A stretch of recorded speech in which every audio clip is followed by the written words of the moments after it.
was the summer I turned 22, a time when I thought I knew everything, especially about the woods. My uncle, bless his heart, had owned a small logging outfit up near the Teton Wilderness for as long as I could remember. I'd spent every summer since I was 16 working for him, learning the ropes, the rhythm of the forest. I knew how to fell a tree, how to operate the heavy machinery, how to read the sky for a coming storm. More importantly, I knew how to be alone in nature without feeling alone, or so I thought. Our operation wasn't some huge corporate gig. It was just a few guys, mostly old-timers, who loved the work and the quiet. We'd secure permits for specific plots, usually smaller, harder-to-reach sections that the big companies didn't bother with. That summer, the permit was for a particularly isolated area about 50 miles northwest of the main camp, up a winding, forgotten dirt track that even Google Maps struggled with. It was dense timber, mostly Douglas fir, prime for a good haul. My uncle Hank usually came with me for the initial surveys, but his sciatica was flaring up that week.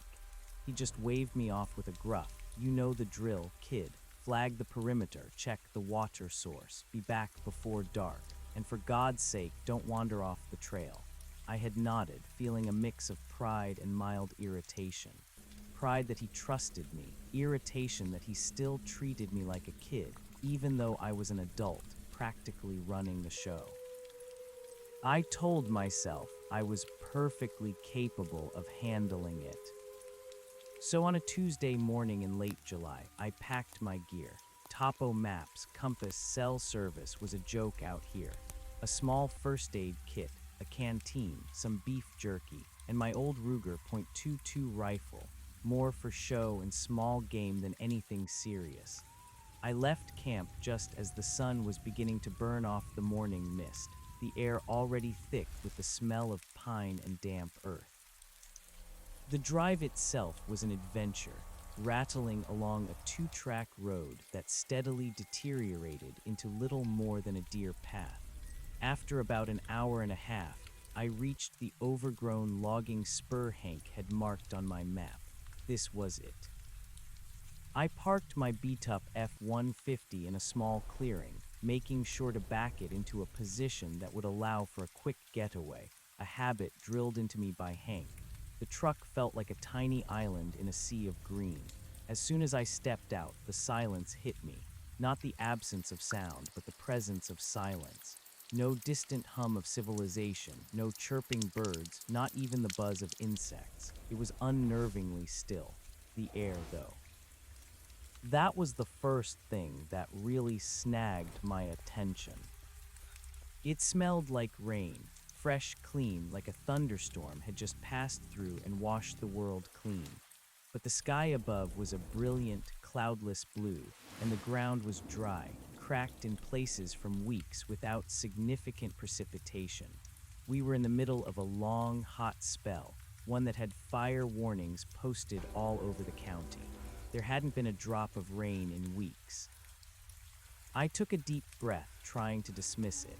Maybe it was a localized microclimate, some strange humidity trapped in the dense canopy.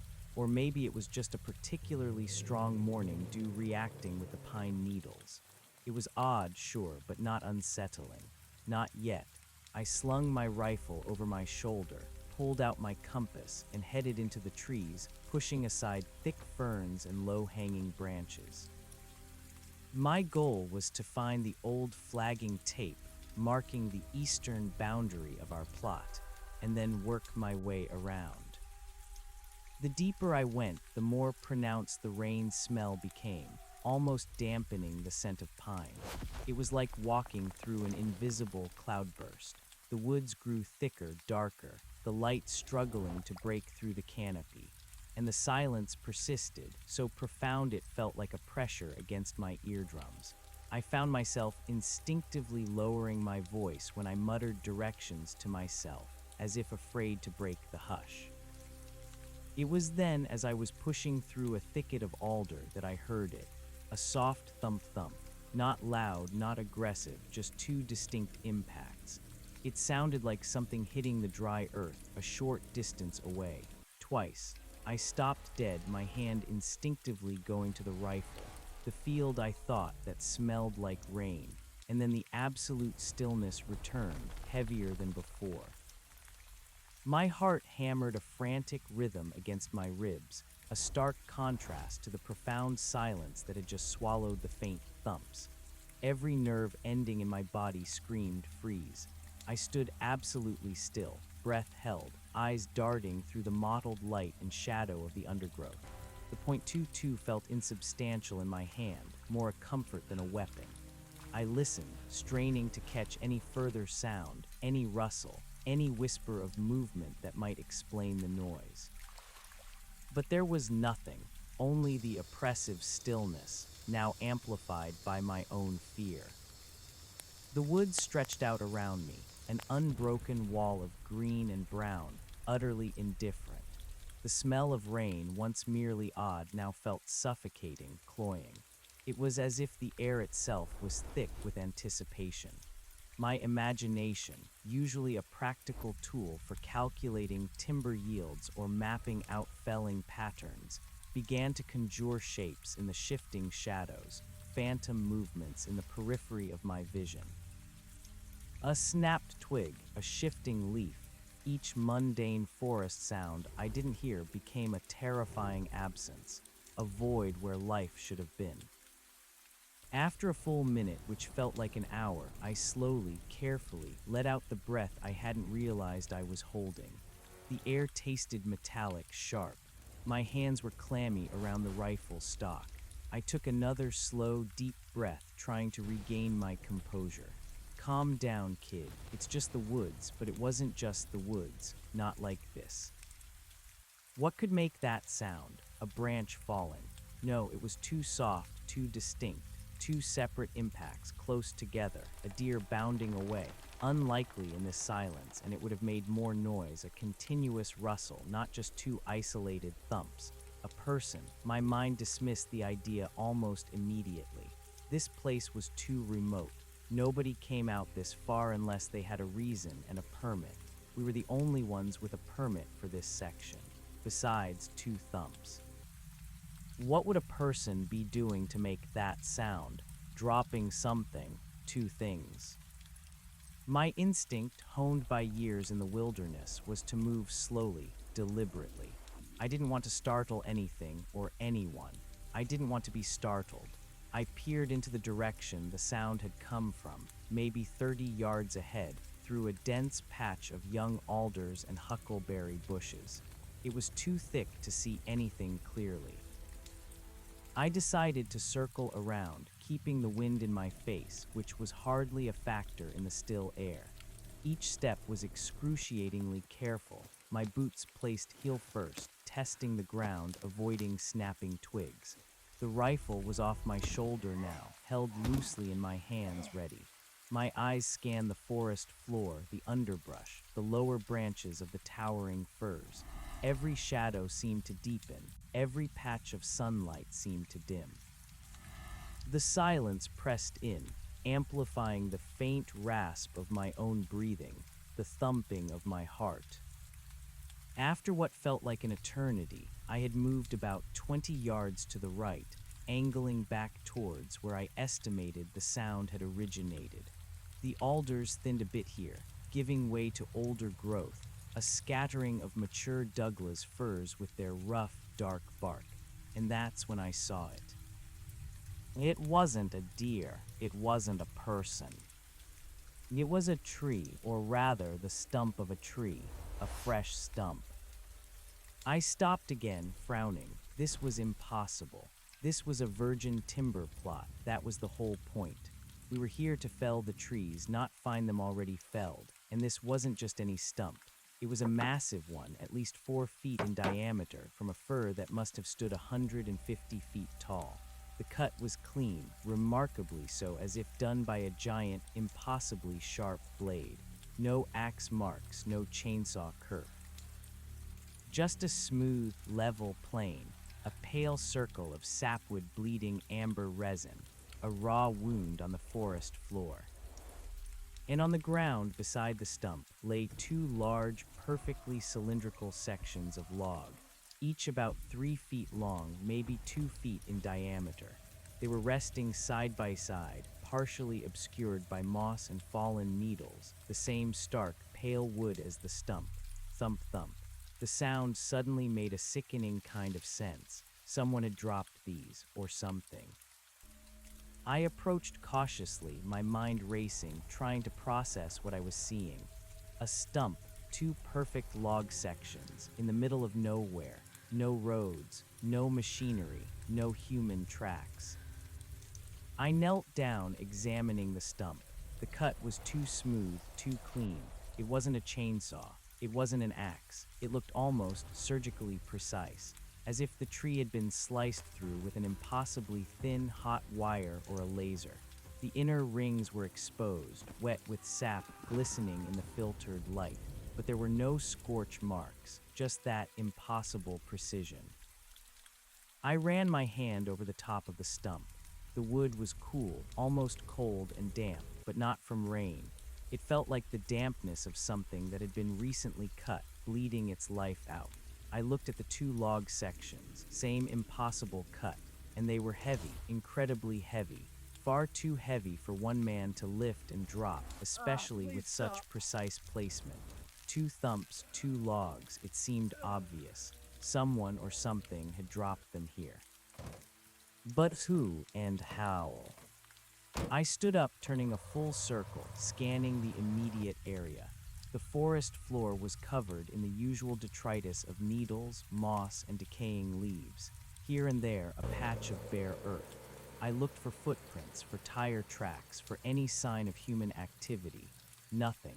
The ground around the stump was undisturbed, save for where the logs had impacted, leaving slight indentations. The lack of tracks was the most unsettling part. If someone had felled this tree, they would have left a trail. Even if they were incredibly careful, some sign would remain. But the forest here was pristine, an untouched tapestry of nature, except for this one glaring exception. I looked up. The canopy was thick, unbroken. Where was the rest of the tree? A fir of that size wouldn't just disappear. There should be a crown, branches, debris, but there was none. The sky above was a seamless green ceiling. It was as if the tree had been harvested and its upper sections magically teleported away, leaving only the stump and these two neatly cut base sections. A cold dread began to creep through me, not just the fleeting fear of the unknown, but a deep, primal unease that settled in my gut. This wasn't natural. This wasn't normal. This wasn't any logging operation I'd ever seen or heard of. I checked my compass. North was still north. My internal gyroscope hadn't spun out of control. My brain, however, felt like it was doing pirouettes. I pulled out my topo map, tracing my finger over the contour lines. We were deep in the wilderness, miles from any permanent settlement. The closest cabin was Hank's old hunting shack, 20 miles east, and it hadn't been used in years.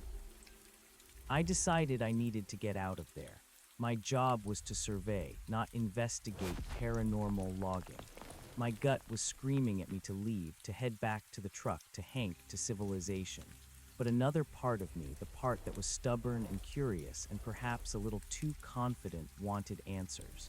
What if this was some other outfit, illegally logging on our claim? That was a serious offense, and Hank would want to know. But illegal logging didn't explain the impossibly clean cuts, the missing tree top, the lack of tracks, or the overwhelming smell of rain. I took a deep breath, trying to steady my racing thoughts. I had my rifle. I was careful. I was experienced. I wouldn't go charging in blindly. I would just get a closer look, gather some evidence, document what I saw. I pulled out my phone, still no service, of course, but the camera worked. I took several pictures of the stump and the logs, zooming in on the impossible cut. Maybe Hank would recognize something. Maybe he'd have an explanation for this kind of cut, though I doubted it. As I stood there, phone in hand, I felt a distinct shift in the air. It wasn't a breeze, but a subtle change in pressure, a deepening of the chill I'd already noticed. And then, a sound. It was faint at first, a low hum, almost imperceptible, like a distant generator or a very large bee trapped in a jar. It seemed to come from deeper in the woods, beyond the stump, further east of my position, towards where I knew the eastern boundary should be. The hum grew steadily louder, a deep, resonant thrum that vibrated in the soles of my boots. It wasn't mechanical in any way I recognized. It was too smooth, too consistent, too organic. It had an unnerving quality to it, like a giant, unseen creature purring. My blood ran cold. This was not a generator. This was not a bee, and it was definitely not natural. I dropped my phone back into my pocket, my hand already clutching the rifle tighter. Every instinct screamed run, but the hum, mesmerizing and terrifying, held me rooted to the spot. It swelled, filling the air. A vast, invisible chord struck deep within the forest. The smell of rain intensified, becoming almost overwhelming, like standing at the very edge of a waterfall. I took a single step back, then another. My eyes darted around, searching for the source, but the dense foliage revealed nothing. The sound was everywhere, yet nowhere. It resonated in my chest, a low, unnerving frequency. Then, just as suddenly as it began, it stopped. The silence that followed was even more profound than before. It wasn't merely the absence of sound. It was a physical weight, pressing down, suffocating. My ears rang with the echo of the hum, a phantom vibration. My heart hammered, a frantic drum against the oppressive quiet. I stood there, frozen, for what felt like an eternity. The hum had filled the silence, and its abrupt cessation left a vacuum that was almost worse. It was a calculated silence, not a natural one. My mind raced. Was I hallucinating? Was the isolation finally getting to me? The smell of rain, the unnatural silence, the thumps, the impossibly cut tree, and now this sound. It was too much. This wasn't just odd, this was wrong. I finally managed to tear my eyes away from the direction of the hum. I needed to move. I needed to get back to the truck. This wasn't a job for me. This was a job for someone else. I didn't know who. Maybe the Forest Service, maybe Hank, maybe even the sheriff. But it wasn't my fight. I began to back away slowly, keeping the rifle up ready. My eyes scanned the trees, the undergrowth, searching for anything, any sign that I was being watched. The hair on the back of my neck prickled. I had the distinct, chilling sensation of eyes on me, of a presence I couldn't see, couldn't hear, but could feel. I decided against going back the way I came, past the stump and the logs, too exposed. I would angle northwest, cutting through the dense forest until I hit the dirt track where I'd parked the F-150.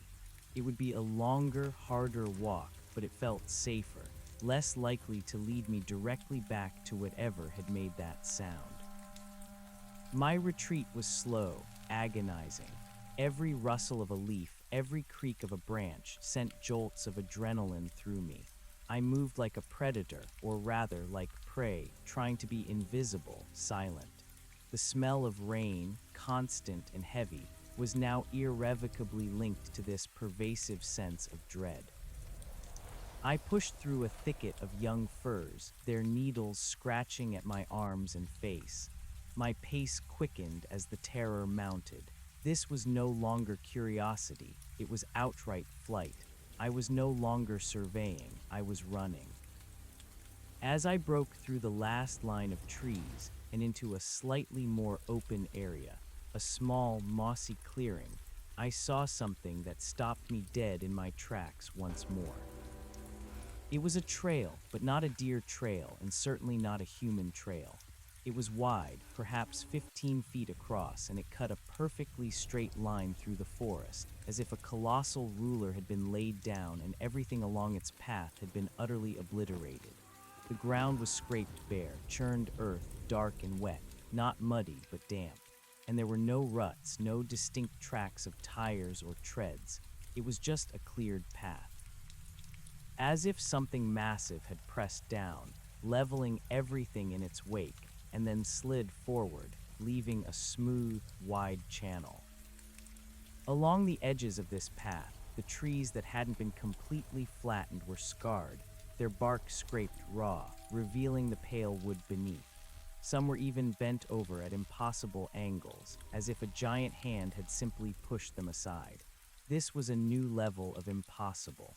This was a scale of devastation that no conventional logging equipment could achieve, especially not in such a precise, straight line. And then I saw the light. At the far end of the clearing, where the trail continued into an even denser part of the forest, there was a faint, pulsating glow. It was a soft, ethereal blue, like moonlight filtering through ice, but it pulsed with a slow, deliberate rhythm, a deep internal throb. It wasn't bright enough to illuminate the clearing, but it was unmistakably there, a beacon of otherworldly light, impossibly deep within the untouched wilderness. My breath hitched, my heart was a frantic drum solo. The hum, the stump, the rain smell, the silence, the inexplicable path, and now this light. It was all connected, and it was all utterly beyond anything I had ever encountered, anything I could explain. I stared at the pulsing blue light, my mind struggling to categorize it, to make sense of it. It looked alien. It looked wrong. It looked like something out of a dream or a nightmare. I was utterly terrified, but also morbidly, intensely curious. It was a pull, an almost irresistible urge to understand, to see what was at the source of that unnatural glow. Against every screaming instinct for self-preservation, I found myself taking a tentative step forward, towards the path, towards the light. I gripped the rifle so tightly my knuckles were white. My senses were hyper-alert, straining for any hint of movement, any sound, any change in the oppressive stillness. The ground of the cleared path felt strangely soft beneath my boots, almost spongy. It wasn't mud, but it had a yielding quality, a silent give that absorbed my footsteps entirely. The smell of rain was strongest here, mixed with a faint, metallic tang I couldn't quite place. It wasn't copper or iron, more like something electrical, but not the smell of ozone. It was clean, yet unsettling. I moved along the edge of the path, not daring to walk directly in its center, trying to keep the cover of the surrounding trees, however sparse. The blue light ahead grew slowly, steadily brighter with each step, the pulsations becoming more defined, like a living heart beating in the depths of the forest. It cast long, shifting shadows that danced with my own movements, making the trees around me seem to twist and writhe. The trees bordering this path were strange, too. Those that were still standing were stunted, their branches gnarled and reaching inward, away from the path, as if recoiling from whatever had created it. Their needles had a sickly, yellowish cast, even the firs that should have been a vibrant green. It was as if the path itself had radiated an aura of decay. I had covered perhaps 100 yards along this unnatural track when the trees ahead finally thinned, opening into a larger space. I pressed myself against the trunk of a particularly large fir, peering cautiously through the gaps in its lower branches. What I saw made my blood run cold, making every hair on my body stand on end. It wasn't a natural clearing. It was a bowl-shaped depression, a vast crater scooped out of the earth, perhaps 200 yards across. And in the center of this crater, pulsating with that soft, ethereal blue light, was something immense. It wasn't a rock formation. It wasn't a machine made of steel and rivets like a logging harvester. It was organic and mechanical, both and neither. It was roughly spherical, perhaps 50 feet in diameter, shimmering with that internal blue glow. Its surface wasn't smooth, but intricately textured, a mosaic of overlapping, scale-like plates that shifted and rippled with the light. It seemed to be made of some dark, polished material I couldn't identify, a material that absorbed the ambient light of the forest, making it appear almost black, except for the internal blue radiance seeping through the cracks and seams of its surface. There were no visible seams or panels that suggested a door or an opening. It was a seamless alien object, sitting there in the heart of the forest, utterly silent, save for the rhythmic pulsing of its blue light, and the hum. It had returned. A low, deep thrum vibrating not just in the air, but in my very bones, emanating from the object itself. Around the base of this massive, otherworldly sphere, the ground was scorched, blackened, but not from fire. It was a sterile, burnt-out circle, as if some immense energy had been released there. And scattered around this burnt ring like forgotten toys were a few more impossibly cut tree stumps, just like the one I had found earlier. The remnants of a forest, casually discarded. I tried to breathe, but my lungs felt constricted. My mind screamed at me, urging me to run, to flee, to put as much distance as possible between myself and this thing. But my feet remained rooted. I couldn't look away. It was too vast, too impossible, too utterly alien. Please stop. Then a movement. A section of the sphere's surface, a segment of the dark, scaly plates, began to subtly shift. It wasn't a door opening, not in any conventional sense. It was more like the scales of a giant, ancient creature slowly parting. As they peeled back, they revealed an inner core of even more intense blue light, so bright it made my eyes ache. And from that opening, something emerged. It wasn't a creature that walked. It was a shape, a form gliding. It was tall, easily 8 feet, slender, with an elongated, almost graceful form. Its surface was the same dark, polished material as the sphere, but it was smoother, sleeker, reflecting the blue light from within the sphere in shifting patterns. It didn't have discernible limbs in the way I understood them. No arms, no legs. It was a single, tapering column, widening slightly at the top, which was a smooth, featureless dome. It seemed to float, hovering inches above the scorched earth, moving with an impossible fluidity without a sound. My heart was pounding so hard I thought it might burst from my chest. This was it. This was the source of everything. The thumps, the hum, the impossibly cut trees, the pervasive smell of rain, the unsettling silence, the wide, desolate path. It all originated from this entity. The thing glided slowly, gracefully, away from the sphere, circling the perimeter of the crater. It moved with an unnerving purpose, a silent sentinel. I pressed myself tighter against the fir trunk, trying to disappear into its shadows, barely daring to breathe. I clutched the rifle, but it felt like a child's toy against whatever this was. It was useless. The entity reached one of the perfectly cut stumps near the edge of the crater. It paused there, hovering. Then, from its tapering body, a thin, almost invisible beam of light, the same ethereal blue, shot out and touched the top of the stump. For a moment, nothing happened. Then the wood of the stump began to shimmer, to glow faintly with the same blue light. And then slowly, impossibly, the stump began to rise. It lifted effortlessly from the ground, without a sound, without a visible force. It floated, suspended in the air, for a brief moment, before moving towards the open segment of the sphere. My jaw hung open. It was defying gravity. It was defying everything I knew about the physical world. This was why the logs were so heavy, so precisely placed. This was how the trees were cut and moved. This was how. The floating stump disappeared into the opening in the sphere, the dark plates silently closing over it, sealing it away. The hum from the sphere intensified for a moment, then subsided.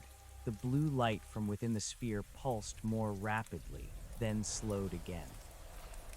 The tall, dark entity glided back towards the sphere, then paused. It seemed to turn, its featureless dome rotating slowly, deliberately. And then I felt it. It wasn't a glance, it wasn't a sound. It was a distinct, undeniable focus. As if something inside that smooth, featureless dome had just locked onto my position. My blood ran cold, freezing in my veins. It knew I was there. It had seen me, or sensed me. The entity began to move, not back towards the sphere, but slowly, inexorably, towards me. Every fiber of my being screamed. Flight.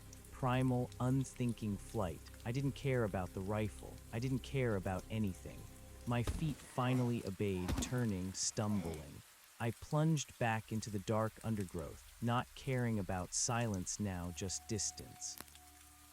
I ran like I had never run before, crashing through bushes, leaping over fallen logs, my lungs burning, my heart a frantic drumbeat in my ears. I didn't look back. I couldn't. The image of that dark, silent form, the pulsating blue light, the impossibly cut trees, the alien sphere, it was all burned into my mind, a searing nightmare made real. The forest was no longer a comfort. It was a labyrinth of shadows and unknown horrors. Every snapping twig sounded like a pursuing footfall. Every rustle of leaves was the alien thing gliding closer. The smell of rain, once merely a curious anomaly, now tasted like fear in my mouth. I ran without direction, just away from it. I knew I needed to get back to the truck, but my panic had overridden any sense of navigation. I pushed through a particularly dense thicket of spruce, their needles tearing at my clothes, leaving streaks of red on my arms. I could feel the cold sweat plastering my hair to my forehead, soaking my shirt. Suddenly, the ground beneath my feet gave way. It wasn't a cliff, but a steep, unexpected drop-off, hidden by the dense foliage. I plunged down, a sickening lurch in my stomach, tumbling head over heels. The rifle flew from my grasp, clattering against rocks. My head struck something hard, and a blinding flash of pain exploded behind my eyes. I rolled out of control down a short, rocky embankment, finally coming to a jarring stop at the bottom, tangled in a mess of ferns and roots. Everything swam. My head throbbed, a dull, insistent ache.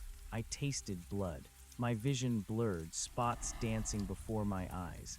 I lay there, dazed, gasping for breath, the fear momentarily eclipsed by the physical shock. Slowly, painfully, I pushed myself up onto my elbows. My head spun, threatening to send me tumbling again. I touched my temple. My fingers came away sticky with blood. A knot was already forming. I was disoriented, bruised, and bleeding. And then I heard it again. The faint, unmistakable thrum, closer now.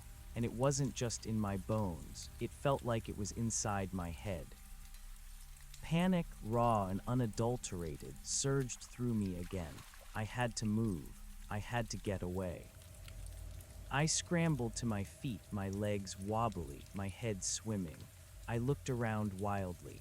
My rifle was gone, lost somewhere up the embankment. No time for anything but escape. I pushed forward, staggering, trying to regain some semblance of direction. The thrum grew louder, a pressure against my eardrums. I could feel it vibrating through the very ground. Then through the trees ahead, I saw a flicker of that impossible blue light. It was moving. It was coming for me. My heart seized. It wasn't just following the path. It was cutting through the forest, directly towards my position. It was faster than I could run, silent, relentless. I was trapped, I was lost, I was going to be found.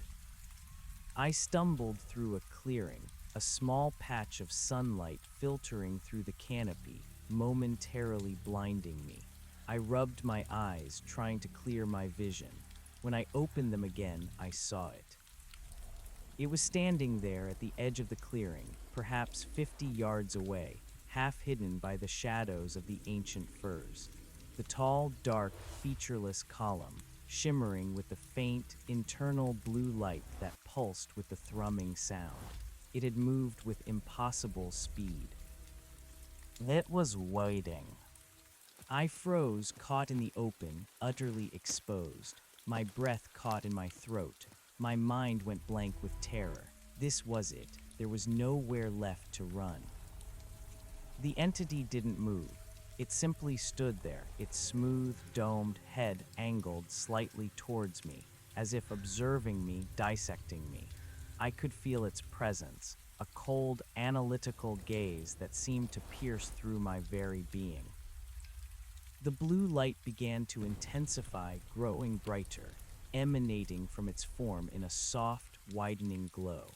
The thrumming sound deepened, vibrating not just in my head, but throughout the entire clearing, making the very air feel dense and heavy. The smell of rain was overpowering now, like I was standing inside a cloud. I squeezed my eyes shut, a desperate, childish reaction, as if not seeing it would make it disappear. But the light still pierced my eyelids, a burning blue, and the thrumming vibrated deep within me. Then a new sensation, a pressure, not physical but mental, like a hand reaching into my mind, probing, searching. It wasn't pain, not exactly, but it was an invasion, a violation. Images, fragmented and chaotic, flashed through my awareness, a vast, swirling galaxy, a silent, empty void, complex geometric patterns that hurt my eyes to process, a sudden, blinding flash of light, and then a profound, overwhelming sense of cold. Not the cold of winter, but a desolate, alien cold that reached into the very marrow of my bones. I gasped, my eyes flying open. The entity was closer now, perhaps 30 yards. The blue light was blinding. The mental pressure was immense, almost crushing. I felt myself losing grip, my own thoughts scattering like leaves in a storm.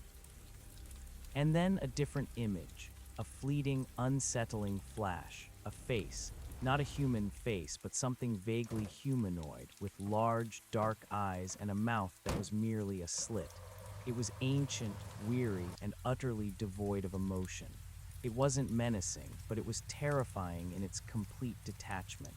It was the face of something that had seen everything and felt nothing. Then the pressure lifted, as abruptly as it had come. The blue light dimmed slightly, and the thrumming lessened. The entity stood there, silent and still once more, observing me. I fell to my knees, shaking uncontrollably, gasping for air, clutching my head with both hands. The cold, alien sensation lingered, a residue in my mind. My head throbbed, not just from the fall, but from the mental assault. My reality felt shattered, fragmented. What was that? What had just happened? It had been inside my head. It had shown me things. It had touched my mind. I looked up at the entity, my gaze filled with a mixture of terror and utter bewilderment. It simply stood there, a dark, silent monolith, watching. I knew with a certainty that chilled me to the bone that it could have done anything to me. It could have obliterated me, lifted me, probed me further. But it hadn't. It had simply observed, invaded, and then released. Why? The silence returned, complete and absolute, save for the frantic pounding of my own heart and the ragged sound of my breathing.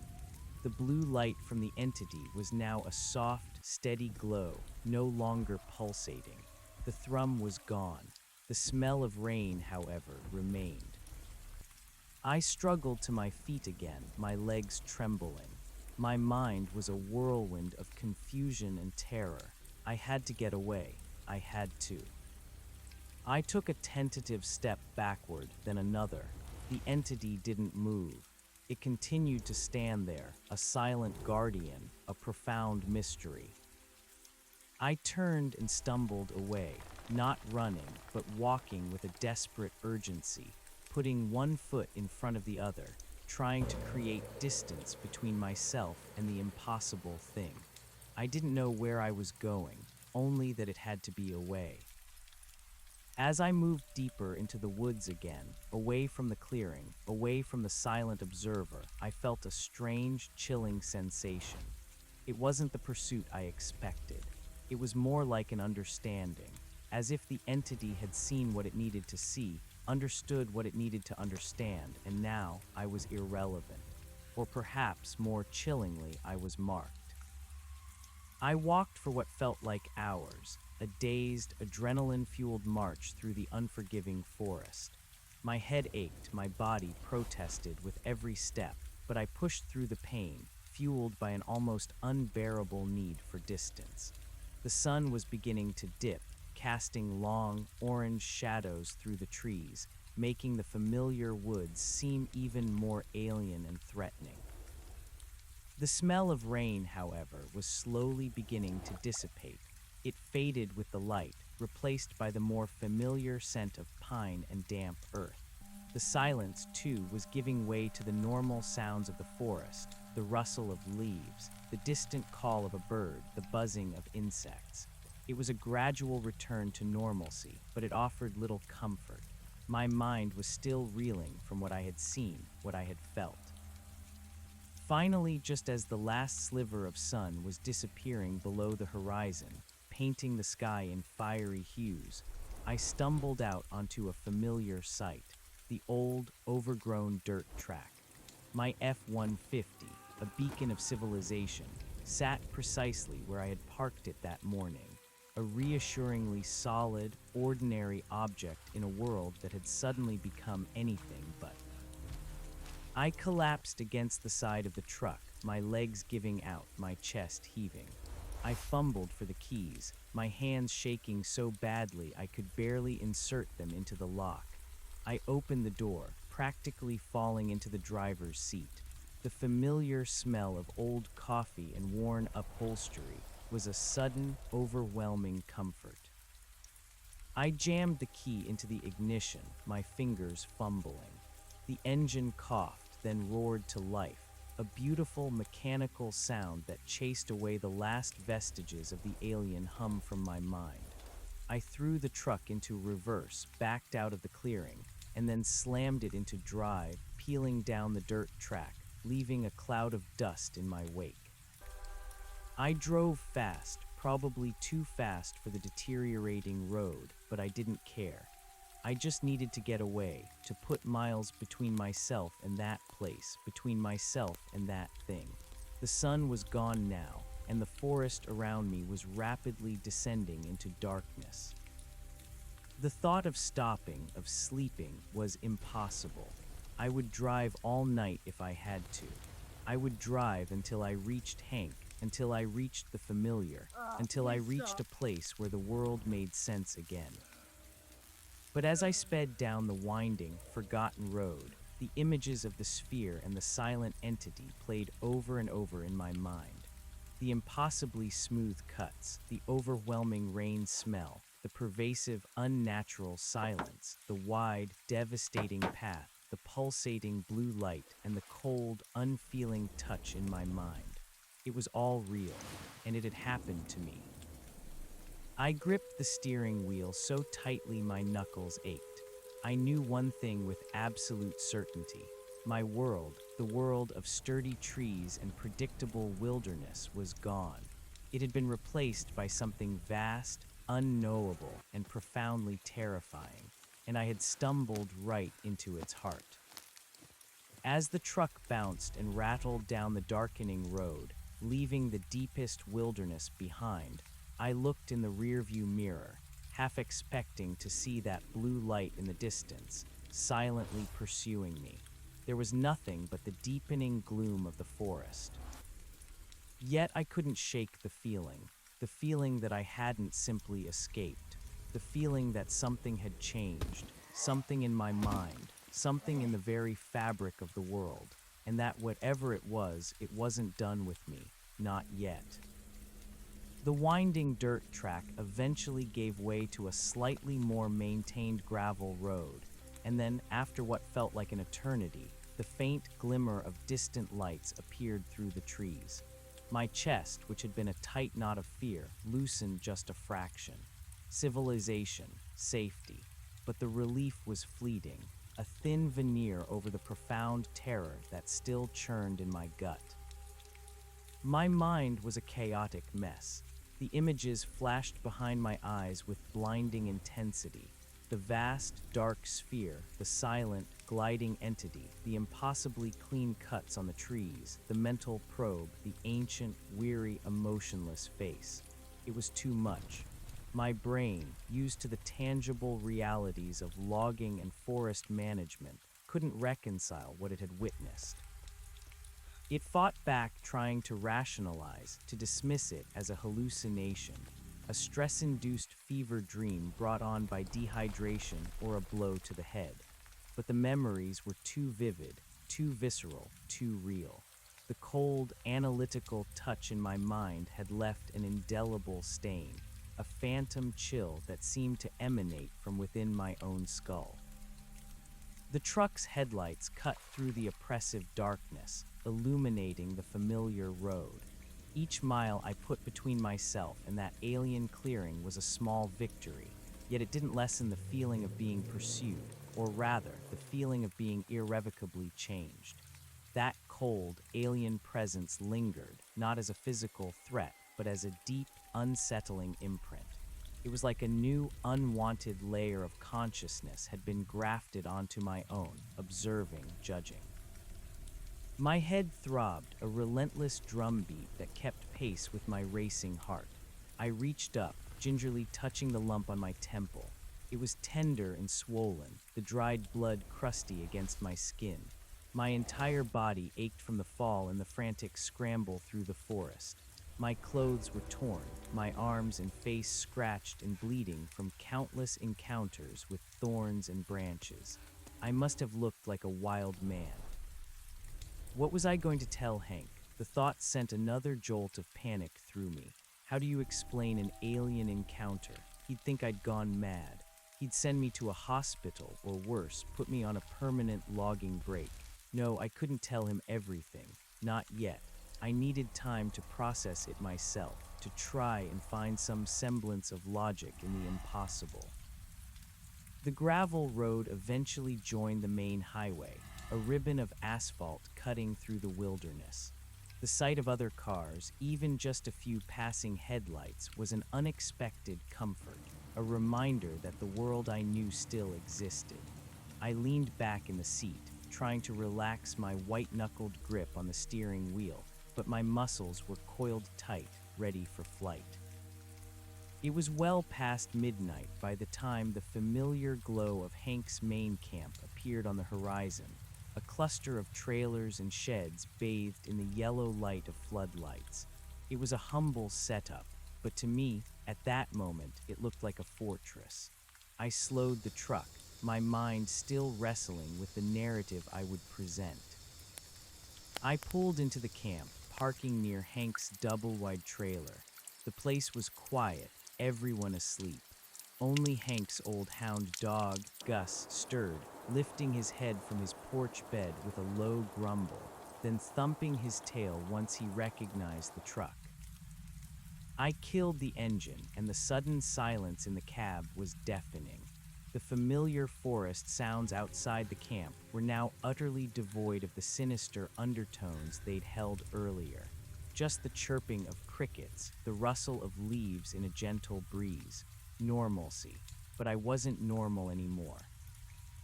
I stepped out of the truck, my legs stiff and wobbly. Gus ambled over, sniffing at my torn jeans, then nudging my hand with his wet nose. His familiar presence was a small, grounding anchor in the swirling chaos of my mind.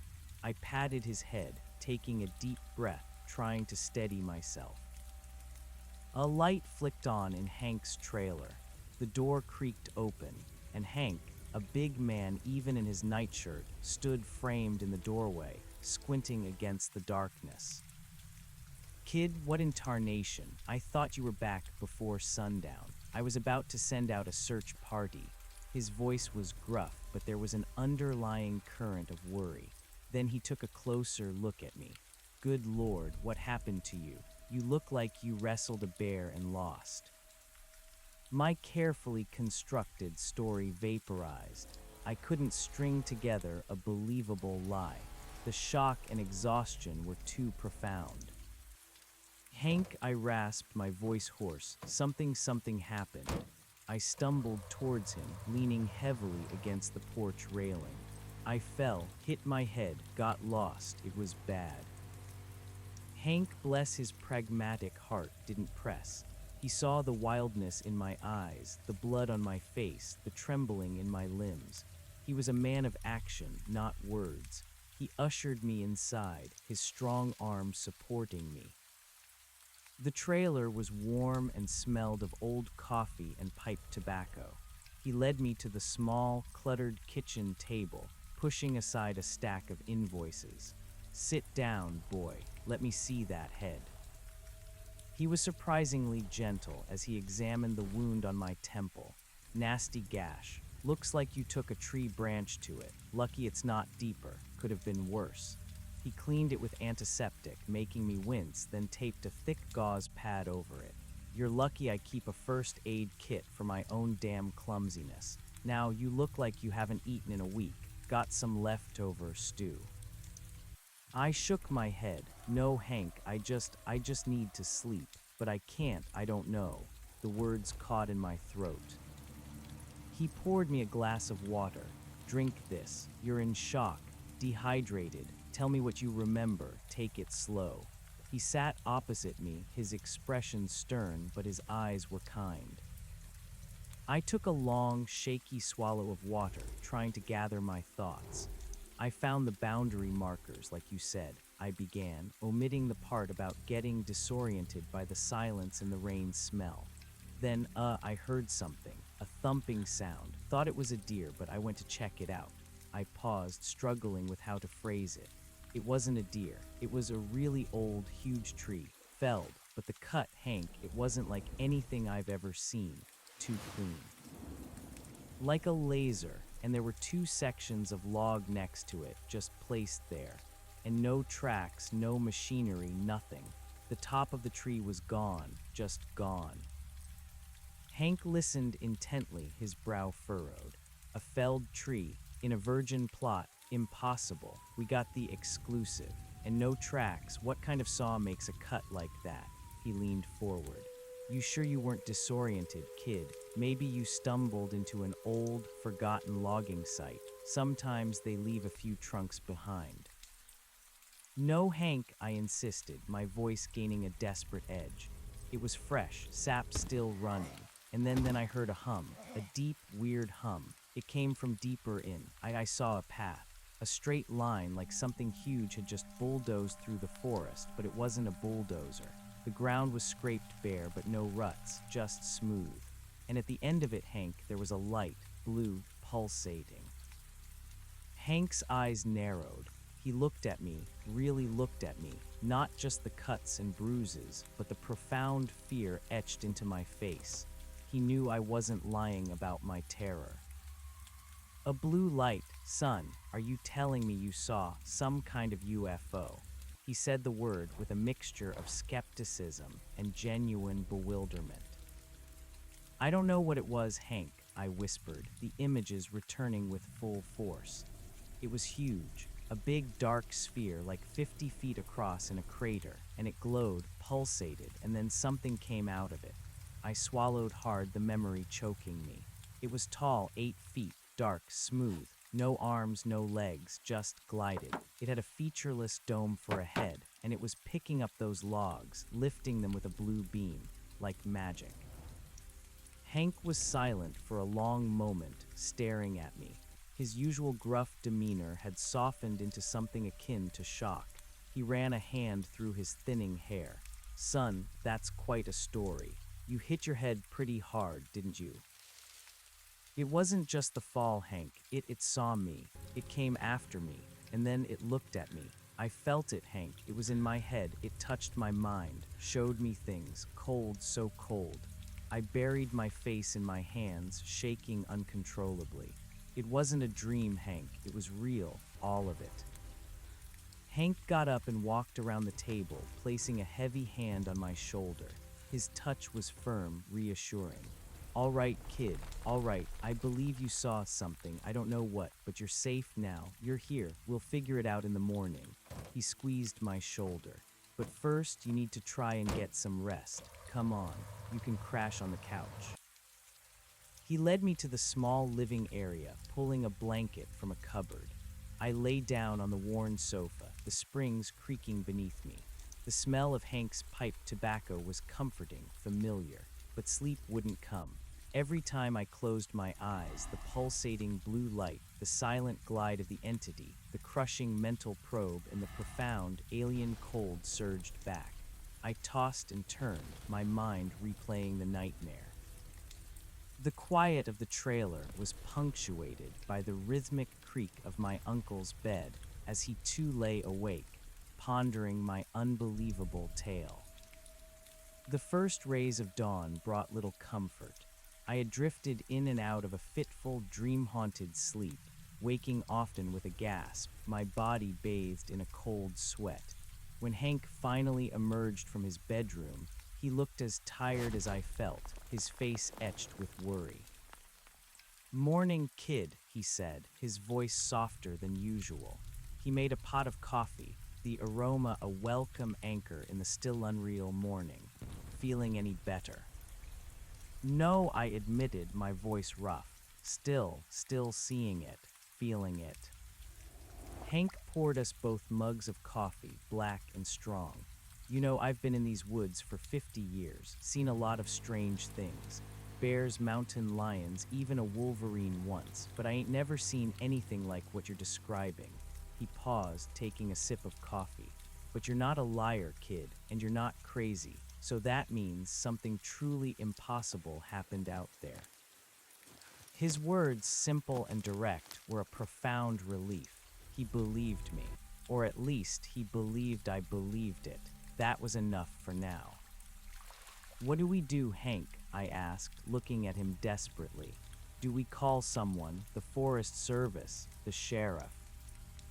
Hank scratched his chin, his gaze distant. "And tell him what? That my nephew stumbled onto an alien logging operation. They'll laugh us out of the county, think we've been hitting the moonshine too hard. They'll probably send a crew out, find nothing, and then we'll be the punchline of every joke at the diner." He took another sip of coffee. "No, not yet. We need proof, or at least a better plan." "But Hank, what if it's still there? What if it's dangerous?" The cold dread resurfaced. He nodded slowly. "That's why we don't go charging in like fools. You said it was 50 miles northwest. That's deep wilderness. Chances of anyone else stumbling across it are slim. But we can't just ignore it, not with a thing like that possibly sitting on our claim." He looked at me, a flicker of his old, stubborn resolve returning.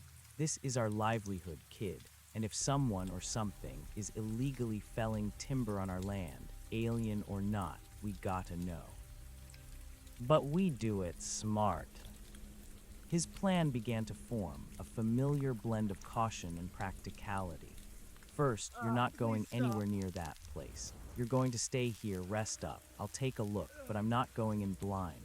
He reached for his old hunting rifle, a heavy .3006. "I'll take the ATV. It's quieter than the truck, and I'll go prepared. I'll get close, take some pictures if I can, and see if what you described is still there. If it is, then we figure out the next step." A cold wave of fear washed over me. "No, Hank, you can't go alone. What if it sees you? What if it does something?" He met my gaze steadily. "Someone has to go, and you're in no condition. Besides, he added, with a wry half-smile, I'm an old man. What's it gonna do? Steal my dentures. I'm tougher than I look, and I know these woods better than anyone. I'll be careful. I'll stay hidden, just reconnaissance. Despite my fear, I knew he was right. I was a mess, physically and mentally. And Hank, for all his gruffness, was fearless and utterly pragmatic. He wouldn't take unnecessary risks, but he also wouldn't back down from a threat, especially one to his land and his business. Over the next few hours, Hank meticulously prepared. He packed a sturdy backpack with a powerful set of binoculars, his rifle, extra ammunition, a compass, a larger first aid kit, a flashlight, and a good camera, a more advanced model than my phone, capable of clearer zoom. He took my topo map and painstakingly marked the location I described, using my less than coherent directions to triangulate the approximate coordinates. He also rigged a small, two-way radio to the ATV, a relic from his earlier days of solo wilderness work, assuring me he'd check in every 2 hours.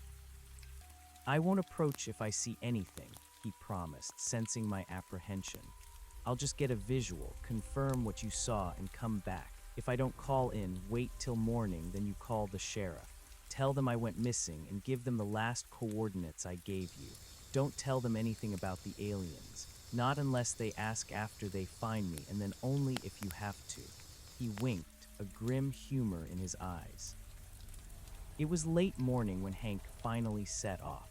The roar of his ATV faded into the distance, leaving me alone in the camp, a suffocating silence descending once more. The hours that followed were agonizing. I paced the trailer, Gus following my every move, a silent, furry shadow. I tried to distract myself, cleaning the kitchen, organizing tools in the shed, but my mind was a constant loop of anxious scenarios. Every distant sound made me jump. Every shadow seemed to lengthen, to twist into the shape of that silent, gliding entity. I tried to eat, but the food tasted like ash. I tried to read, but the words blurred into an incomprehensible jumble. The cold, alien residue in my mind was still there, a constant reminder, a phantom sensation of being observed. I felt like a raw nerve, exposed and vulnerable. The 2-hour check-ins from Hank were a lifeline. His voice, crackly over the old radio, was gruffly reassuring. Still on track, kid. Made good time. Reached the spur road you mentioned. Nothing unusual yet, just a hell of a lot of wilderness. Each call brought a temporary reprieve from the gnawing fear, a fleeting sense of hope that maybe, just maybe, I'd imagined it all. The third check-in came exactly on time. All right, kid, I'm getting close. Think I'm about a mile out from where you marked the crater. Starting to get a faint smell, almost like ozone, but not quite. No hum yet. Going to ditch the ATV here and go on foot. Be careful. I'll call you in an hour, assuming I don't find a damn spaceship. His voice was lighter, almost jovial, trying to mask his own apprehension. Then silence. An hour passed, then another, and another. The sun began its slow descent, painting the western sky in hues of orange and purple, mimicking the colors of my frantic anxiety. The radio sat on the table, a silent, mocking presence. I called Hank's frequency repeatedly, my voice growing hoarser with each unanswered plea. Nothing but static, just the hiss of an empty channel. Panic, cold and sharp, began to truly set in. He hadn't called. Something had happened. My worst fears were confirmed. The entity was still there, and it had found Hank. I looked at the phone, Sheriff, Hank's instructions, but the thought of waiting until morning was unbearable. Hank was out there, alone, vulnerable. He had gone because of me. I had to go after him. I grabbed my keys. My .22 rifle was still missing, lost somewhere in my panicked escape. But I had my grandpa's old hunting knife, a solid Bowie with a worn leather sheath. I strapped it to my belt. It was useless against whatever was out there, but it was a tangible weight, a small comfort.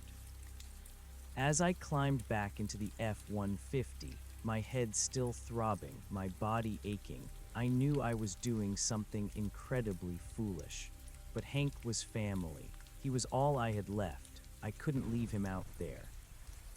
The drive back felt even longer, even more terrifying than before.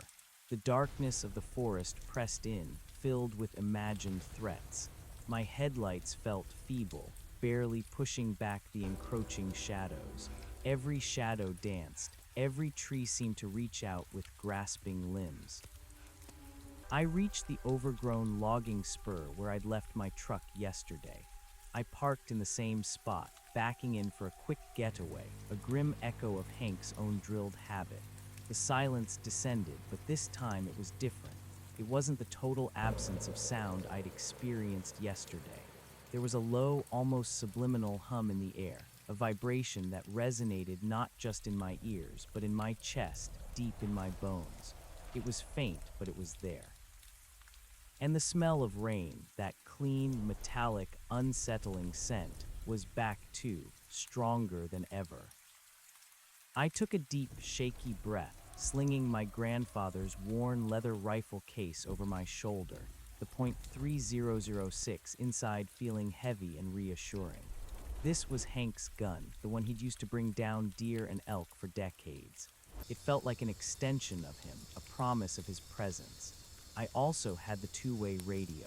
I turned it on, hoping for a miracle, but it remained silent, only static responding to my desperate calls.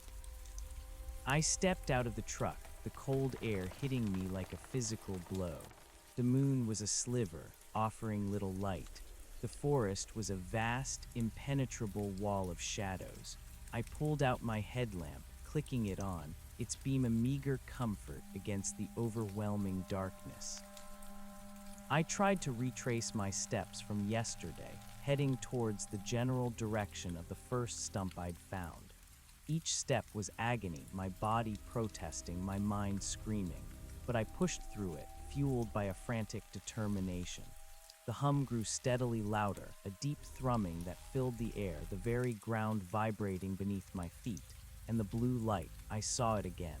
A faint, ethereal glow pulsing slowly deep within the trees. It was still there. It had never left. I reached the wide, desolate path, the same scarred earth I'd stumbled upon yesterday. It was clearer now, easier to follow. The trees lining it were still bent, still sickly, recoiling from whatever force had carved this unnatural scar through the forest. The hum was intense here, almost painful, reverberating through my skull. The smell of rain was overpowering, thick and cloying. As I moved along the edge of the path, deeper into the forest, towards the pulsing blue light, a new detail snagged my attention. Tracks, not the deep, clean channel of the path itself, but distinct, human-sized boot prints, Hank's prints. They were clear in the damp, churned earth, heading straight towards the light. A wave of relief, quickly followed by a fresh surge of dread, washed over me. He had made it this far. He had seen it. I followed his tracks, my heart pounding, the rifle held tightly in my hands. My headlamp beam danced ahead, revealing the bent trees, the scarred bark, the unnatural stillness. The blue light ahead grew stronger, brighter, painting the surrounding foliage in an eerie, otherworldly glow. Then I saw it, the crater, the vast, bowl-shaped depression, shrouded in the shifting blue light, and in the center, pulsating with that mesmerizing, terrifying luminescence was the sphere. Immense, organic, alien, just as I remembered it. I pressed myself against a thick fir, peering through the gaps in the branches, just as I had yesterday. My eyes scanned the area, searching for any sign of Hank. The ground around the sphere was scorched, a sterile, blackened circle. A few more impossibly cut stumps were scattered around, casual debris of an incomprehensible operation. The hum was deafening here, vibrating in my chest, rattling my teeth. The blue light pulsed, casting long, shifting shadows that danced like specters. It was terrifying, yet morbidly beautiful in its alien grandeur. And then I saw him. Hank, he was lying on the ground, near the edge of the crater, just a few yards from the scorched ring.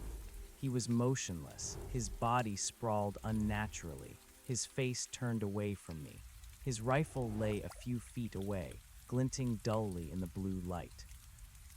Hank, I whispered, a choked cry escaping my lips. My heart lurched. I wanted to rush to him, but a primal fear held me back. What if it was still there? I scanned the crater frantically, my eyes darting through the shifting shadows. The dark, column-like entity was nowhere to be seen. The scales of the sphere were closed, a seamless, pulsating dark shell. It was utterly still, save for the rhythmic blue light and the pervasive hum. I took a deep breath, trying to calm my frantic pulse. I had to get to him. Carefully, cautiously, I emerged from the cover of the trees, my rifle held ready, my headlamp beam sweeping the ground ahead. Each step was a silent prayer, my eyes fixed on Hank, then on the sphere, then back on Hank. I reached him, dropping to my knees beside him. Hank, Uncle Hank, I gently rolled him onto his back. His eyes were open, staring blankly up at the pulsating blue light of the sphere. His face was pale, almost translucent in the eerie glow. There was no visible injury, no blood, no sign of struggle. He looked peaceful, but utterly lifeless. Hank, I shook him gently, then more vigorously. Wake up, please. But there was no response. His skin was cold to the touch. His eyes were unfocused, glassy. A profound, overwhelming wave of grief and terror washed over me.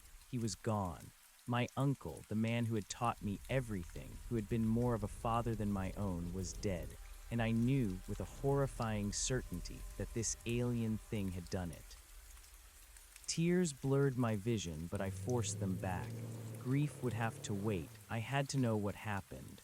I checked for a pulse, pressing my fingers to his neck, his wrist. Nothing.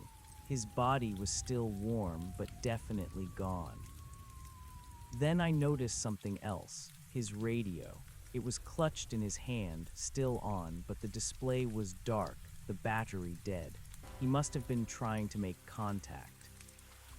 I looked around frantically. Had he taken pictures? Was there any evidence? I scanned the ground around him, then looked at his backpack, which lay open a few feet away. His camera was inside, but its lens was shattered, the digital display cracked. Whatever had happened, it wasn't peaceful. And then I saw it. Lying beside his hand, partially obscured by moss, was a small silver object. It wasn't natural. It wasn't something Hank would have carried. It looked like a shard, metallic and smooth, reflecting the blue light with a strange inner luminescence. I picked it up. It was cold, incredibly cold, even in my hand. It was impossibly smooth, like polished glass, yet it had the weight of dense metal. And when I touched it, a faint, almost imperceptible hum resonated in my fingers. This was a piece of it, a piece of the sphere, or perhaps the entity itself. My mind reeled. This was proof, tangible, undeniable proof. But what did it mean? What had it done to Hank? As I held the shard, a sudden, blinding flash erupted from the sphere. It wasn't a pulse of light. It was an intense, sustained burst, so bright I had to squeeze my eyes shut.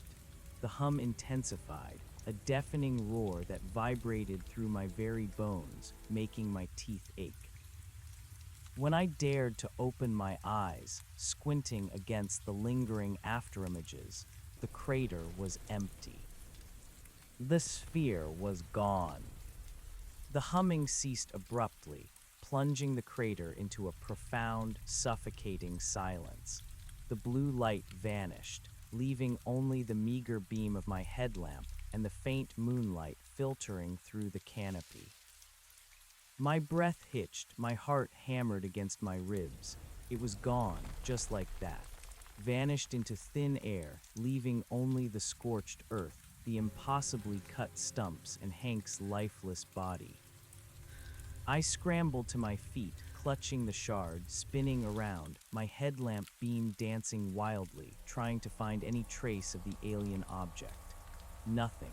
The crater was just a dark, empty depression in the forest floor. It was as if it had never been there, but Hank was. His still form was a stark, undeniable testament to its reality. The silence that followed was even more terrifying than the noise. It was complete, absolute. The smell of rain, which had been so overpowering, began to dissipate, leaving behind only the scent of pine needles and damp earth. It was as if the forest was slowly, painstakingly, scrubbing away the evidence of the impossible. But it couldn't scrub away Hank, and it couldn't scrub away the cold, alien presence that still lingered in my mind.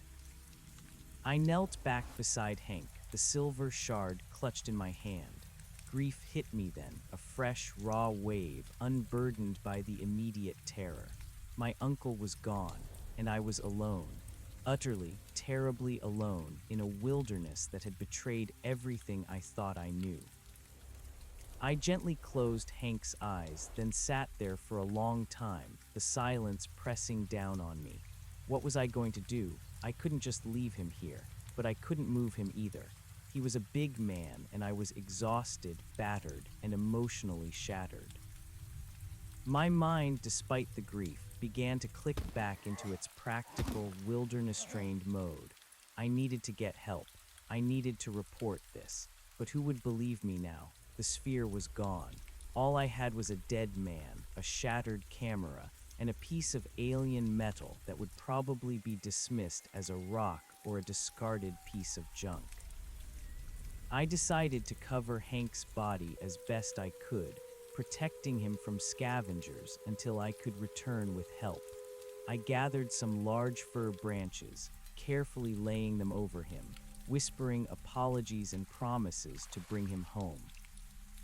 Then I turned and walked away, the silver shard still clutched tightly in my hand.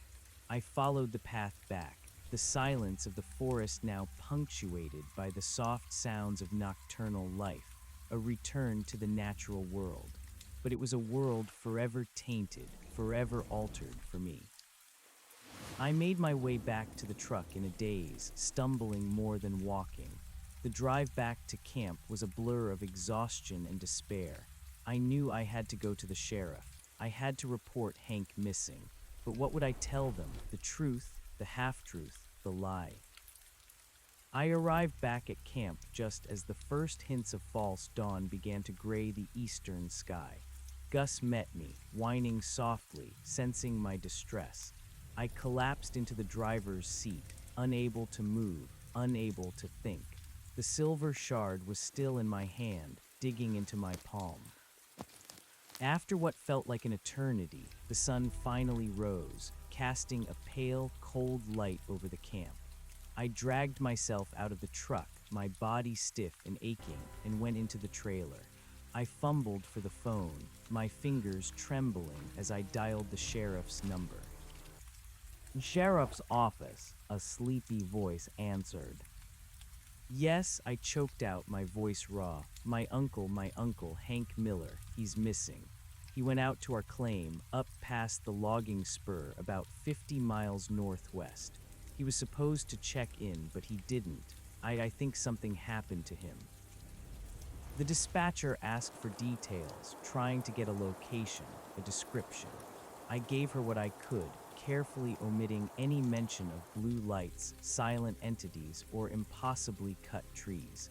I just told her he went out to survey our timber plot and never returned. I gave her the coordinates Hank had marked on the map, the last known location.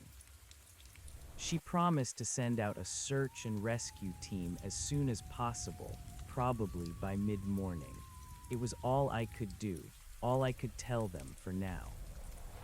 The next few hours were a blur of nervous waiting. I drank more coffee, paced the trailer, tried to eat but couldn't. The shard remained in my pocket, a cold, smooth weight, a constant reminder of the impossible. By mid-morning, the camp was bustling. The search and rescue team arrived, a convoy of pickup trucks and ATVs, along with a couple of Forest Service rangers. They were grim-faced, efficient, asking me questions, making notes. I repeated my censored story, careful to keep my voice steady, to appear distraught but coherent. They nodded, offered their sympathies, and prepared to head out. "We'll do our best, son," the lead ranger said, a kind, weathered man named Dave. "Hank's a tough old bird. He knows these woods, but a lot can happen out there. Animals, falls, and sometimes folks just get turned around." He looked at me with a knowing gaze. "You said he was checking out a specific plot. Did he mention anything unusual? Any other loggers in the area?" I hesitated, the silver shard a cold weight against my thigh. "No," I lied, my voice cracking slightly. "Just a routine survey. Said he might have seen an old, long-forgotten logging site, wanted to check it out." I hoped that would be enough. An old logging site could explain a felled tree, maybe even the strange path if they stretched their imagination. Dave nodded, his expression unreadable. "All right, son, we'll head out. It'll take us a few hours to reach the area. Stay here, we'll be in touch." As they drove off, their vehicles churning up dust, I felt a profound sense of isolation. I had sent them into the heart of the impossible, knowing what they would find and knowing they wouldn't believe it. I was carrying a secret that was too vast, too terrifying for anyone to comprehend. The hours stretched into another agonizing day. I couldn't sit still. I couldn't rest. I constantly checked the radio, hoping for a sign, a report. My head throbbed, my body ached, and my mind felt like a raw wound, constantly replaying the horror. Late that afternoon, the call finally came. It wasn't Dave, the lead ranger, but another voice, grim and official. "We found him," the voice said, static tinged. "Your uncle, Hank Miller, he's deceased. Appears to be natural causes. No signs of struggle. We're arranging for extraction." My breath hitched. "Natural causes," I whispered, my voice barely audible. "Are you sure?" "Preliminary assessment, yes," the voice replied, distant and clinical. "Heart attack most likely. He was an older man out in the wilderness pushing himself. Happens more often than you'd think." There was a pause. We found his rifle, still loaded. His camera was broken, might have dropped it, and a strange metallic object near his hand, but it appears to be nothing significant, just some debris. My blood ran cold. The debris, the shard, they had found it, but they had dismissed it. Natural causes, they had no idea. "We also found a rather unusual clearing, sir," the voice continued. "Looks like a big, bowl-shaped depression in the ground. Pretty strange formation for these parts. Nothing much in it, just a few odd-looking stumps. We're going to cordon it off for a bit, maybe send in a geologist. You stick tight to camp, son. We'll be in touch about the arrangements for your uncle." The line went dead. My mind raced. Natural causes. They believed it was a heart attack. They had found the crater, the evidence of it, but they had completely misinterpreted it. A strange metallic object dismissed as debris, stop. an unusual clearing for a geologist. They were blind, and I was complicit in their blindness. A cold, heavy knot formed in my stomach. I was relieved, in a perverse way, that they hadn't believed the alien story. It saved me from being locked up, from being seen as a lunatic.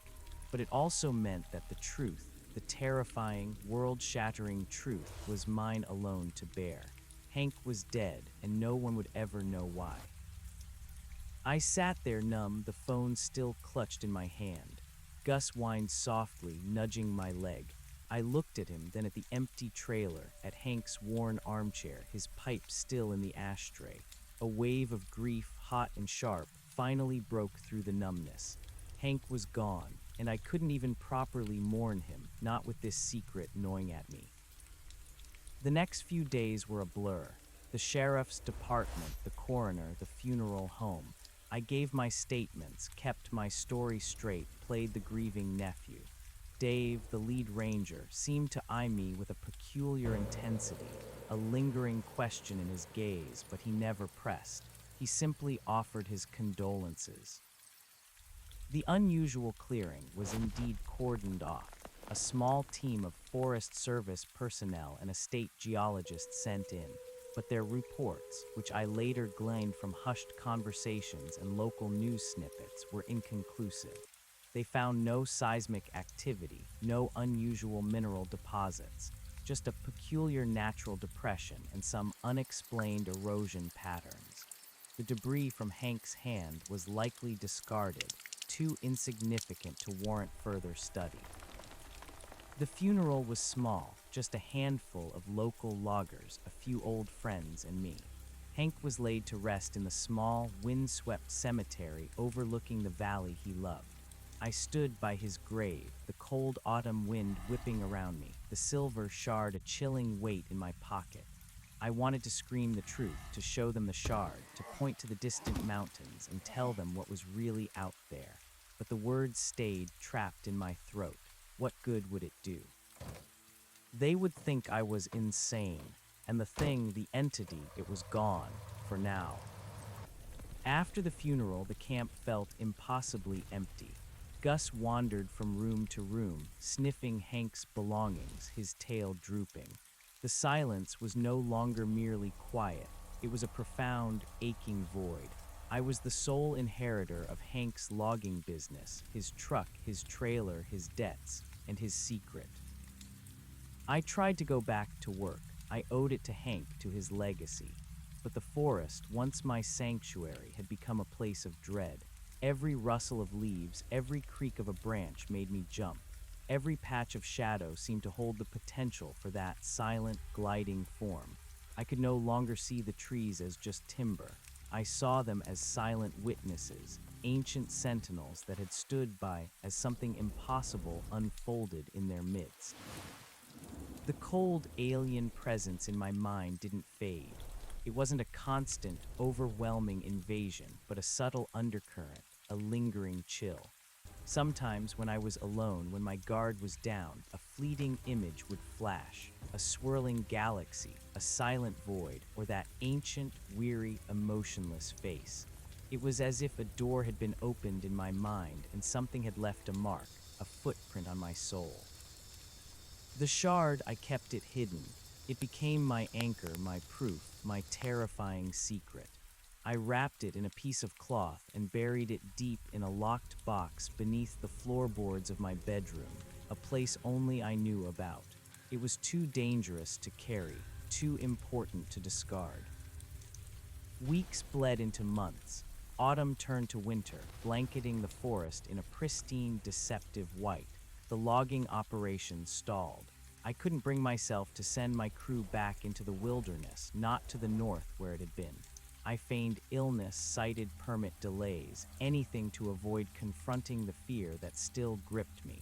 The men grew restless, then suspicious. They needed work, and I couldn't give it to them. Eventually, they drifted away, finding employment with other outfits. I was alone with Gus as my only companion. The camp grew quiet, colder. The bank started calling about missed payments.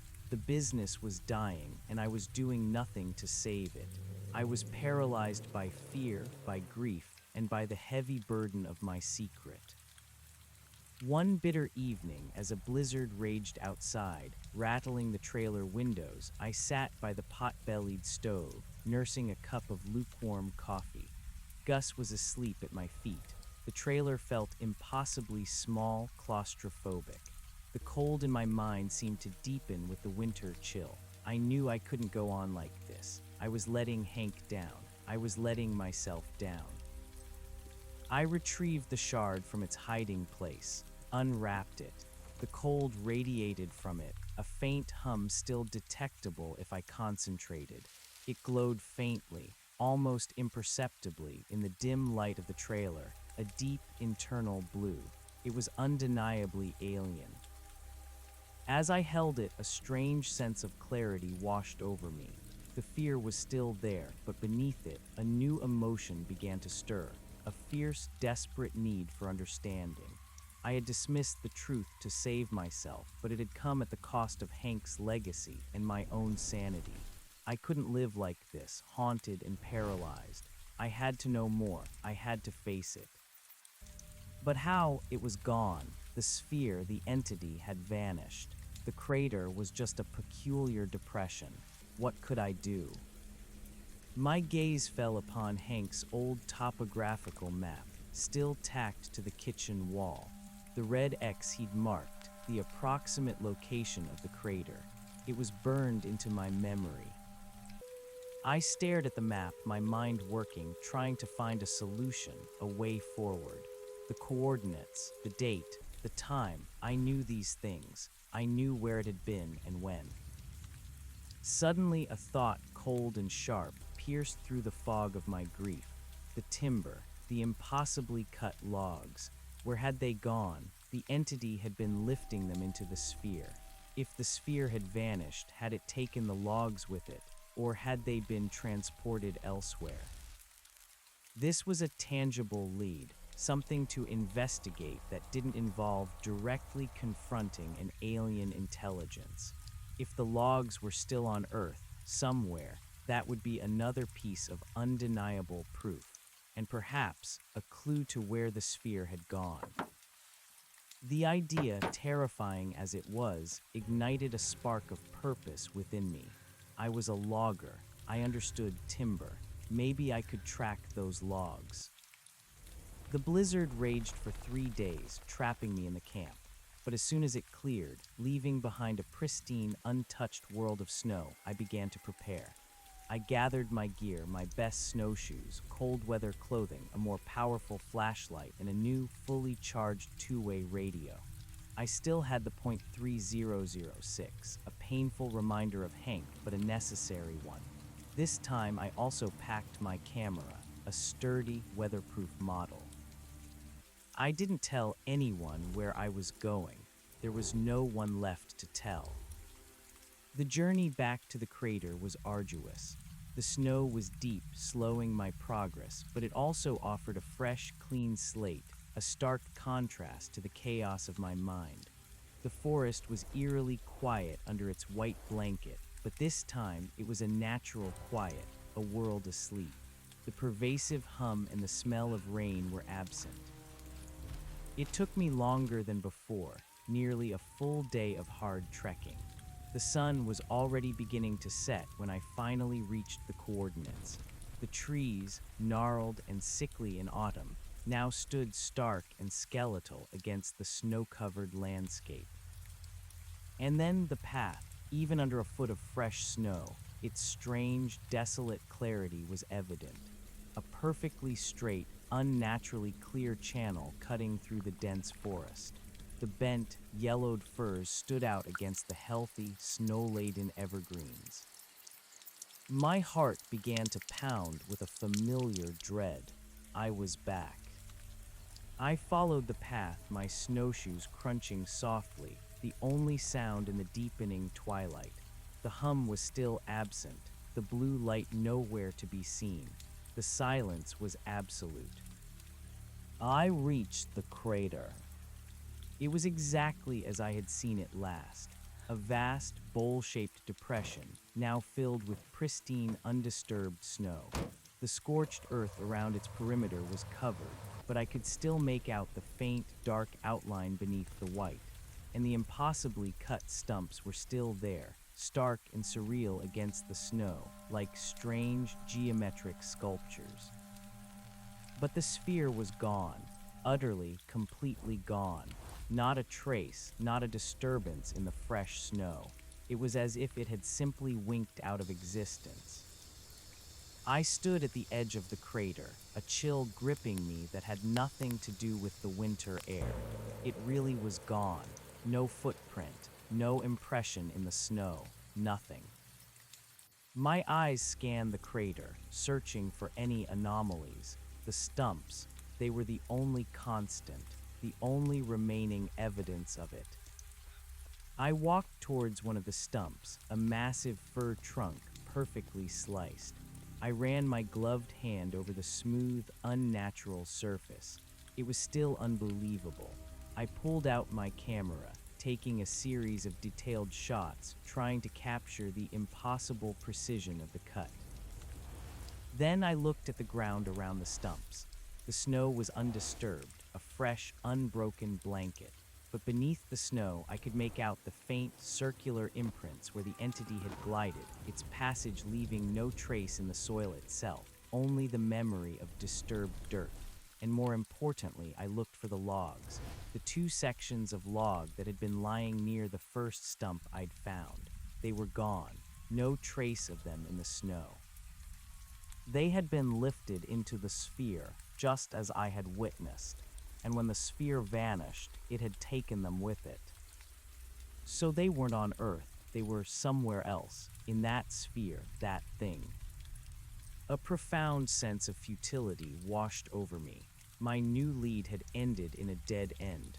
The logs were gone, along with the thing that had taken them. There was nothing left to track, nothing left to find. I spent another hour in the crater, circling its perimeter, taking more pictures, trying to find anything, any clue, any piece of discarded technology. But there was nothing, just the perfect, pristine, terrifying emptiness. The cold deepened, and the first stars began to prick through the darkening sky. It was time to go. As I turned to leave, a glint caught my eye. Near the very edge of the crater, partially buried in a drift of snow, was a small, dark object. It wasn't the metallic shard. This was different. I knelt, brushing away the snow. It was a small, black box, no bigger than my palm. Its surface was smooth, seamless, and utterly featureless, like the entity itself. It wasn't made of metal. It felt like a polished, incredibly dense stone or perhaps ceramic. It radiated no heat, no light, no hum. It was just there. I picked it up. It felt incredibly light, almost weightless, despite its apparent density. And when my fingers closed around it, I felt it again. That faint, internal hum. The cold, alien presence. Not as strong as when I held the shard, but it was there, a resonance in my mind. What was this? Had the entity dropped it, left it behind, or was it meant for me? A shiver ran down my spine. The cold in my mind intensified. This wasn't debris. This was something intentional. I quickly tucked the black box into an inner pocket of my jacket, next to the hidden shard. It felt like I was carrying a piece of the cosmos, a fragment of an incomprehensible intelligence. This wasn't a dead end after all. This was a new beginning, a new, terrifying mystery. I made my way back to the truck, the snow crunching under my snowshoes, the .3006 a heavy presence on my shoulder. The drive back to camp was filled with a fresh, uneasy determination. I had a new artifact, another piece of the puzzle. I had to figure out what it was. Back at the trailer, Gus greeted me with an excited bark, happy for my return. I fed him, then settled by the stove, the black box and the silver shard laid out on the table before me. The silver shard was jagged, clearly a piece broken off something larger. It pulsed faintly with its internal blue light. The black box was perfectly smooth, unnervingly regular, its surface absorbing all light. 2 pieces of the same alien puzzle. I examined the black box first. No seams, no buttons, no visible functionality. It was a perfect dark rectangle. I tried tapping it, shaking it, pressing it. Nothing. It remained inert, a silent mystery. But the faint mental hum was still there when I held it, a subtle resonance that felt like a whisper in the back of my mind. I tried to recall the images I had seen during the mental probe. The swirling galaxy, the void, the geometric patterns, the cold. Did this box relate to any of those? Then I remembered the entity's action with the logs, the blue beam, the defiance of gravity, the way the logs floated. The sphere itself had pulsed with that internal blue light. Could this box be a controller, a tool? I held it, concentrating, trying to feel any inherent function. The faint hum intensified slightly. I closed my eyes, trying to open my mind to connect with that alien resonance. Suddenly, a new image, sharp and fleeting, flashed into my awareness. A series of complex, intertwined symbols, glowing with the same internal blue light as the shard. They weren't letters, not numbers, not anything I recognized. They were intricate geometric patterns, shifting and morphing, reminiscent of the patterns I had seen during the mental probe. They seemed to shimmer with meaning, yet their purpose was utterly inscrutable. I gasped, my eyes flying open. The symbols were gone, but the impression lingered. The box had reacted. It had communicated in its own alien way. It wasn't just a dead artifact. It was alive in some sense, connected to whatever intelligence had created it. Please stop. I tried again, holding the box, clearing my mind, inviting the connection. This time, the symbols didn't just flash. They began to slowly form, coalescing in my mind's eye, radiating a soft blue light. They moved, changing shape, revealing layers of complexity I couldn't grasp, and with them a new sensation, a faint echo of the cold. Not the desolate, overwhelming cold of the first probe, but a distant, analytical coolness, like a breath of cosmic vacuum. I felt a slight pressure on my temples, a faint hum resonating behind my eyes. It wasn't painful, but it was unnerving. It was as if the box was trying to download information, or perhaps awaken something within me. I pulled away, breaking the connection. The symbols vanished. The cold receded. My head throbbed, a dull ache behind my eyes. This was too much, too fast. I was dabbling with forces I didn't understand. I knew instinctively that this black box was a key to understanding it and perhaps even to finding it again. But I had no idea how to use it, how to interpret its alien language. I spent the rest of the winter isolated in Hank's trailer, poring over books I ordered online, physics, astronomy, ancient languages, cryptology, anything that might offer a hint, a connection. I searched for similar symbols, similar materials, similar phenomena. I found nothing. My research was like searching for a single grain of sand on an endless beach. The silver shard and the black box remained my constant companions, my silent teachers. I learned to touch them without fear, to let the faint mental hum resonate within me. With the black box, I slowly, cautiously began to explore the mental connection. The symbols became clearer, more vivid. I started to perceive them not as flat images, but as multi-dimensional structures, intricate fractals of meaning. I still couldn't decipher them, but I felt a growing sense of their internal logic, their profound complexity. The cold, too, became more familiar. It was less terrifying, more impersonal. It was the cold of absolute rationality, of emotionless observation. It was the cold of a vast, ancient intelligence. During this time, I started to notice other changes in myself. My senses became sharper. I could hear sounds in the forest that I never noticed before, the subtle shift of air currents, the distant rustle of a mouse.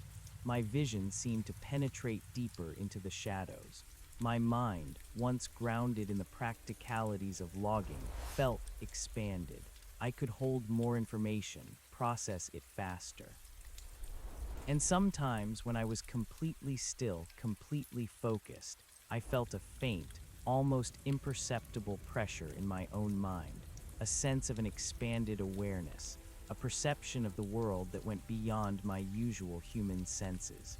It was as if the alien probe had rewired something, awakened dormant pathways, or perhaps the prolonged exposure to the artifacts was doing it. This change, more than anything, terrified me. Was I becoming like them, cold, emotionless, or was I simply adapting, evolving, under the influence of something utterly alien? As spring finally thawed the frozen landscape, bringing with it the green shoots of new life, I knew I couldn't stay in the trailer forever. My transformation, whatever it was ongoing. The black box and the silver shard were constantly calling to me, urging me to understand. I decided I needed a different kind of research. I needed to go back to the crater, not just to observe, but to actively investigate. The geologist who had visited had dismissed it as a natural formation. I knew better. I wanted to see if there were any subtle changes, any lingering traces that I might have missed in my panicked grief. I packed my truck again, this time with a more scientific approach. Ground-penetrating radar, a Geiger counter, a high-resolution drone with thermal imaging. Expensive equipment, bought on credit, another desperate gamble to keep Hank's business afloat and to satisfy my own consuming obsession. The drive was familiar, the path through the thawed forest now a muddy track. As I approached the crater, the faint hum returned, a subtle vibration in the air, a pressure in my temples. The smell of rain, too, began to seep into the forest, a clean, electrical tang. It wasn't as intense as that first day, but it was undeniable. I pulled into the logging spur, the old F-150, a familiar sight. This time, I didn't feel the same paralyzing fear. It had been replaced by a grim determination, an almost clinical detachment. The alien imprint on my mind had taught me a form of resilience, a way to compartmentalize the terror. I walked the familiar path, the drone buzzing quietly above me, capturing aerial footage. The hum grew steadily louder, the rain smell stronger. The trees bordering the path still looked sickly, their gnarled branches reaching away. I reached the crater. It was still a desolate, bowl-shaped depression, but now the ground was muddy and soft from the thaw. The scorched earth around the perimeter was more evident, a dark, sterile ring, and the stumps, still there, stood as silent monuments to the impossible. I deployed the ground-penetrating radar. Its screen flickered, showing the subsurface layers of Earth. For a long time, there was nothing unusual, just dirt, rocks, and roots. Then, as I moved the sensor across the very center of the crater, a strange anomaly appeared on the screen. A large, perfectly spherical void deep beneath the surface.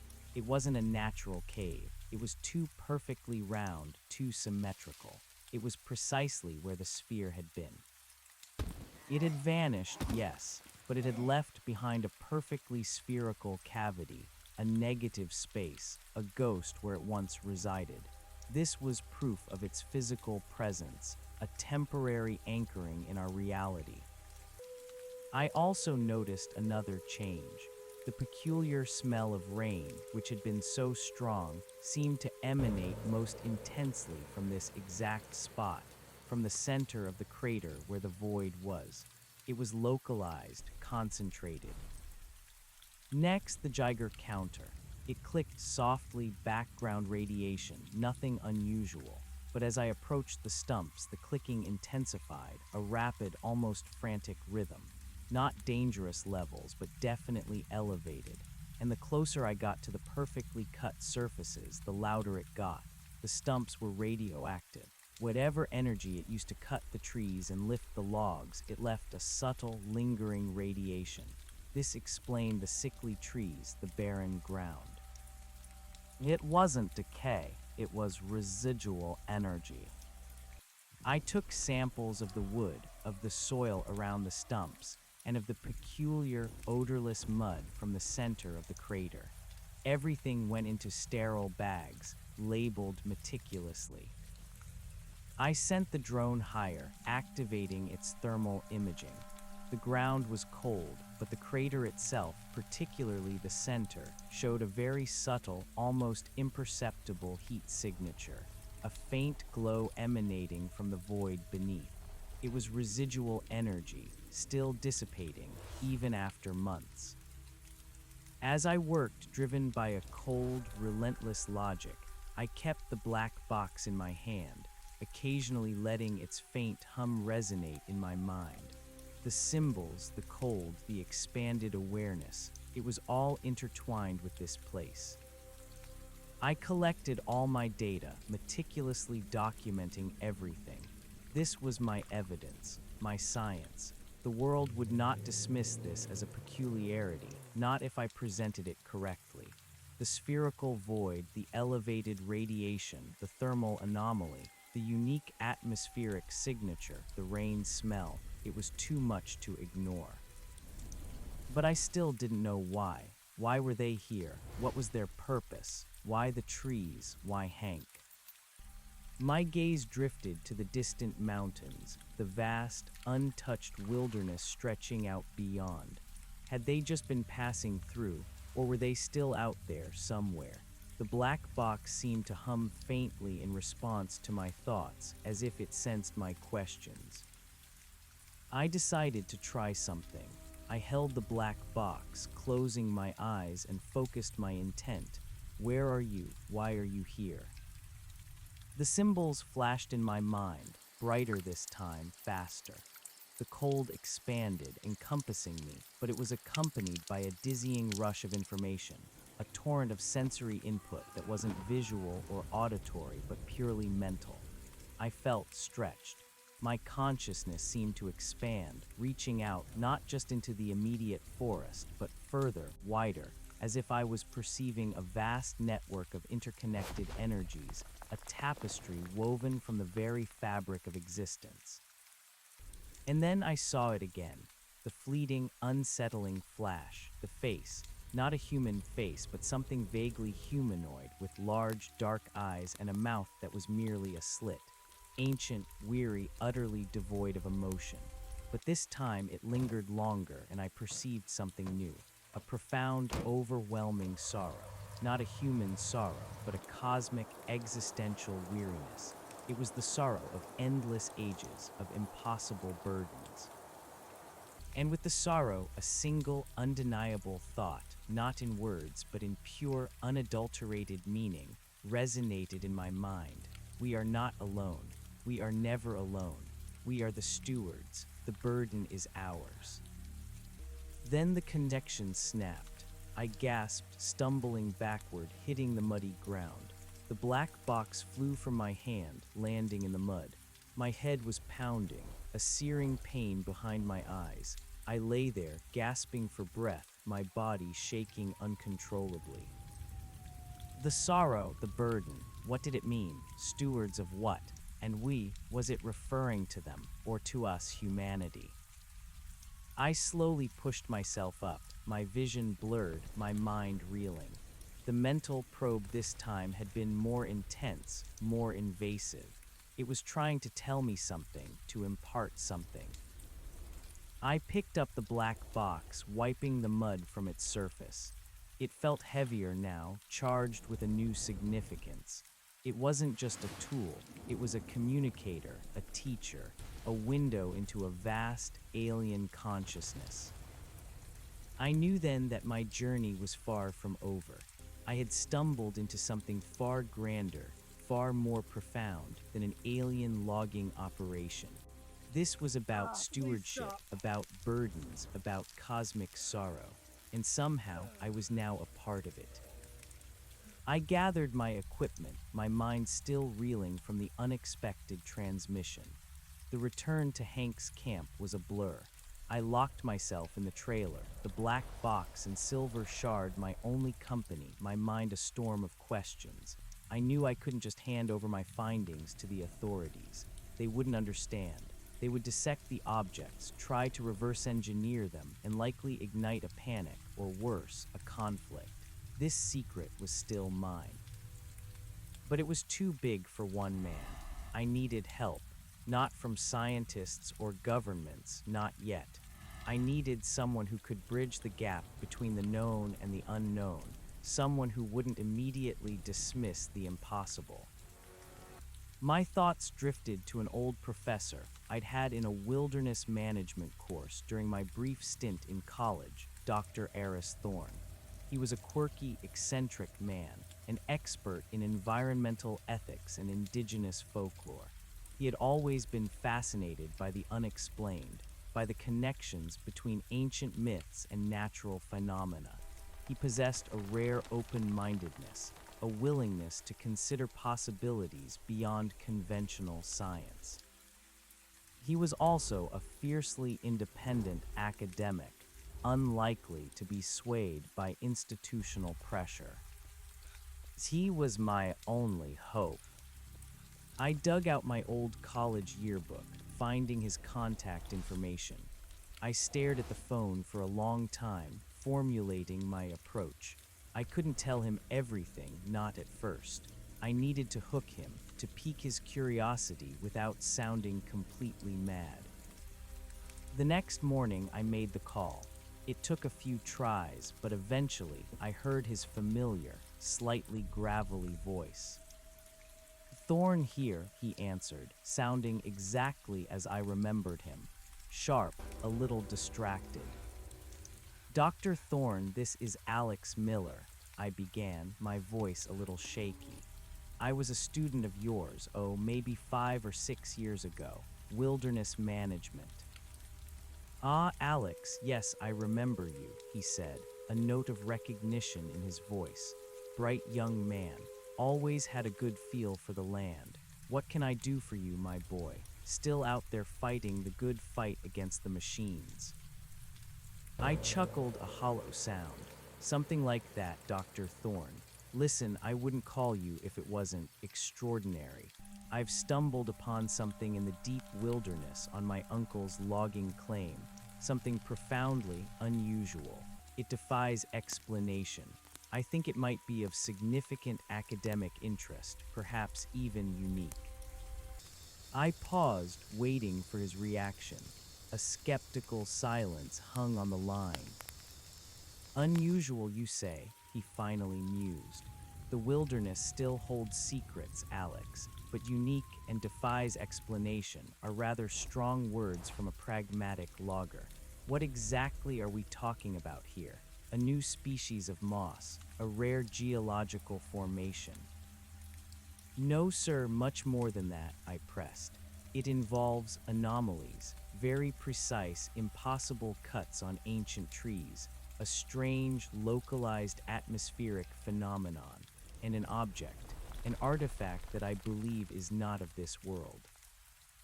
Another pause, longer this time. I could almost hear the gears turning in his highly intellectual mind. "Not of this world," he repeated slowly, a flicker of genuine intrigue in his voice, despite the obvious skepticism.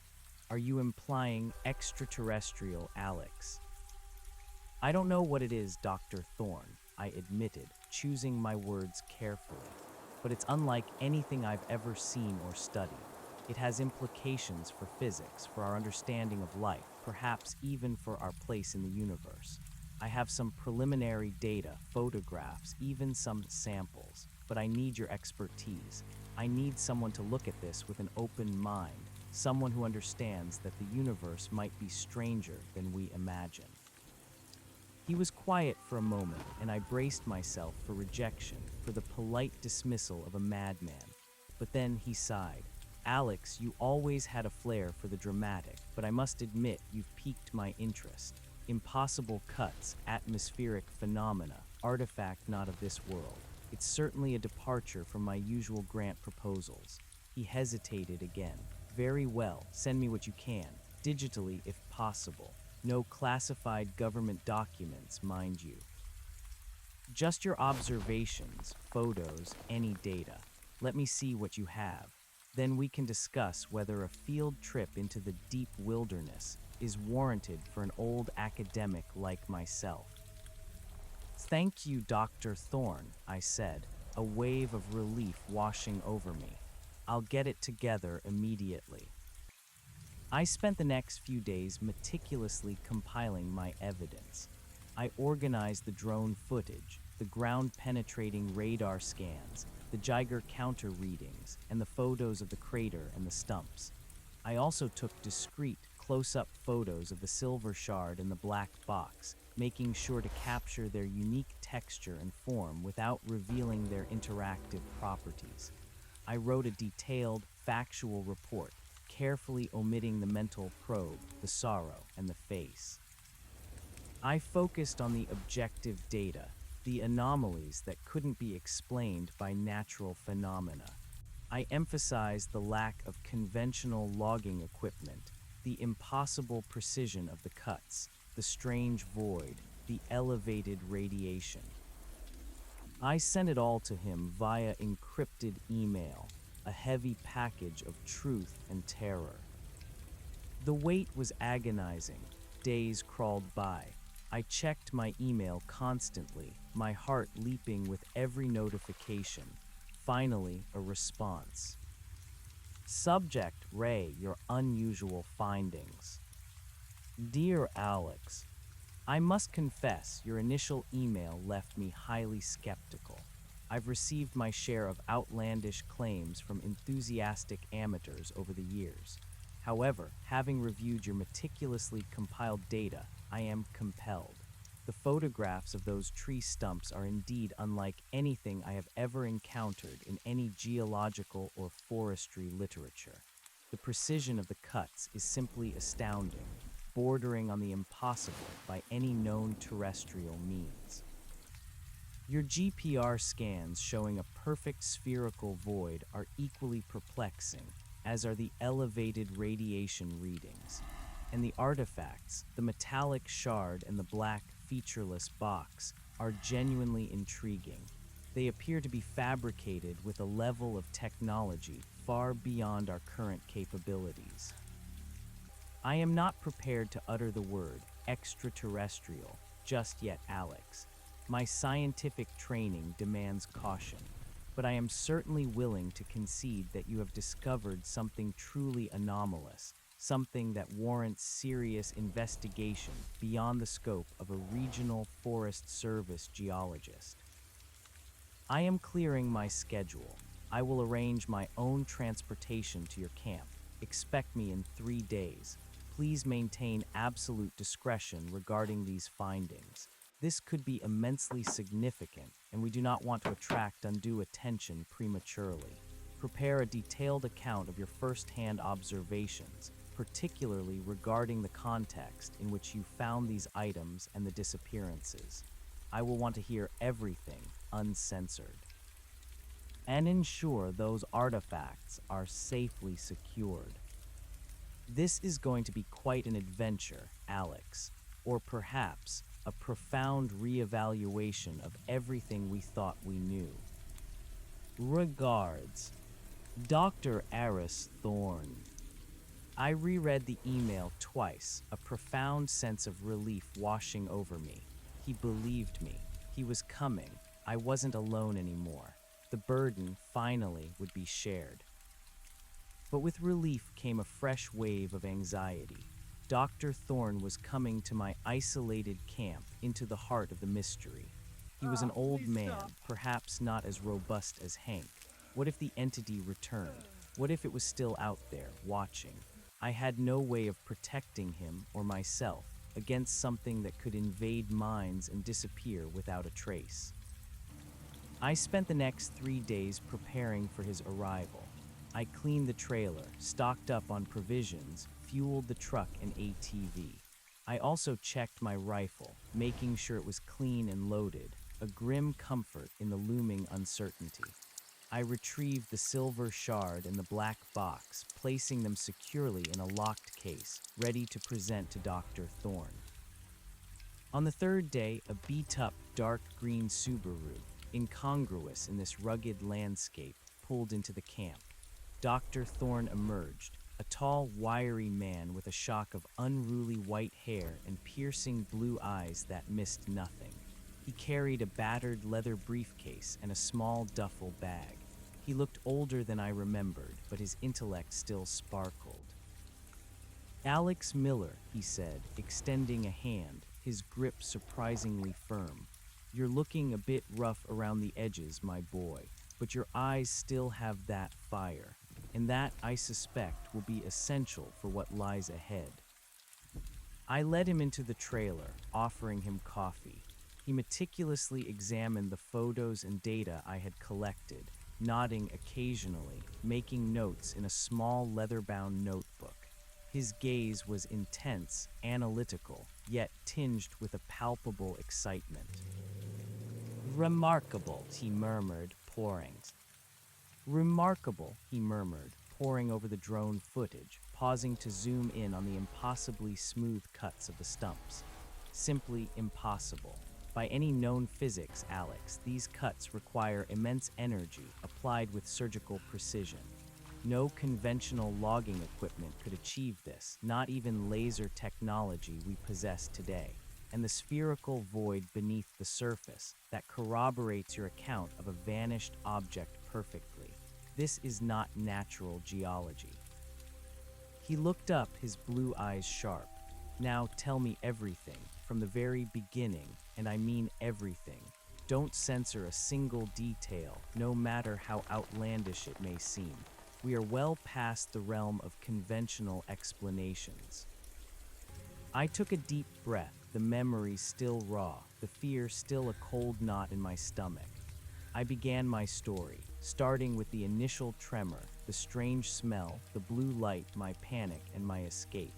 I recounted the terror of the entity's first appearance, the sheer size of the sphere, the impossible cutting of the trees, and the chilling silence.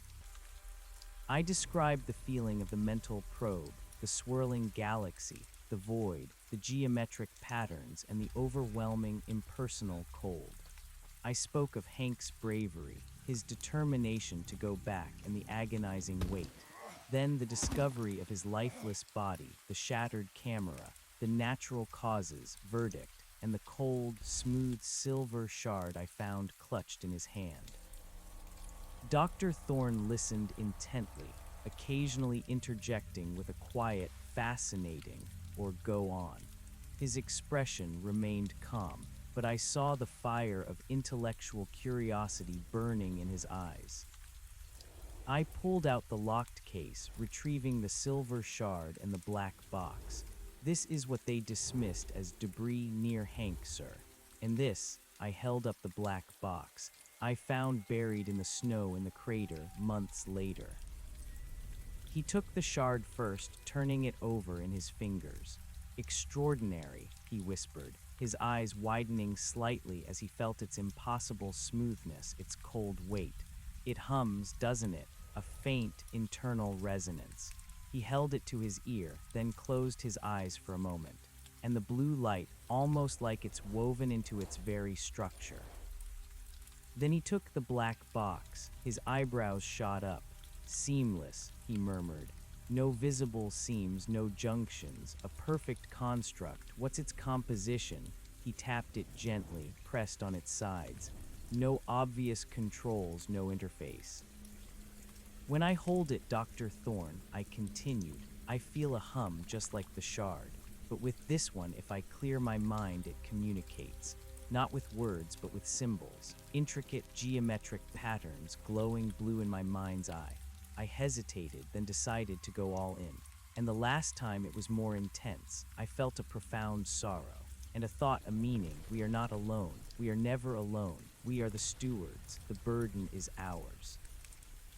Dr. Thorne slowly lowered the black box, his gaze fixed on me. His usual scientific detachment had given way to something deeper, a profound contemplation. "Stewards," he repeated softly. "A cosmic burden. Alex, this changes everything. Everything we thought we knew about life, about purpose, about the very fabric of the universe." He took a long, slow breath. "And Hank, his death wasn't natural, was it? The cold." the quiet, analytical presence you felt during the probe. It wasn't violent, but it was absolute.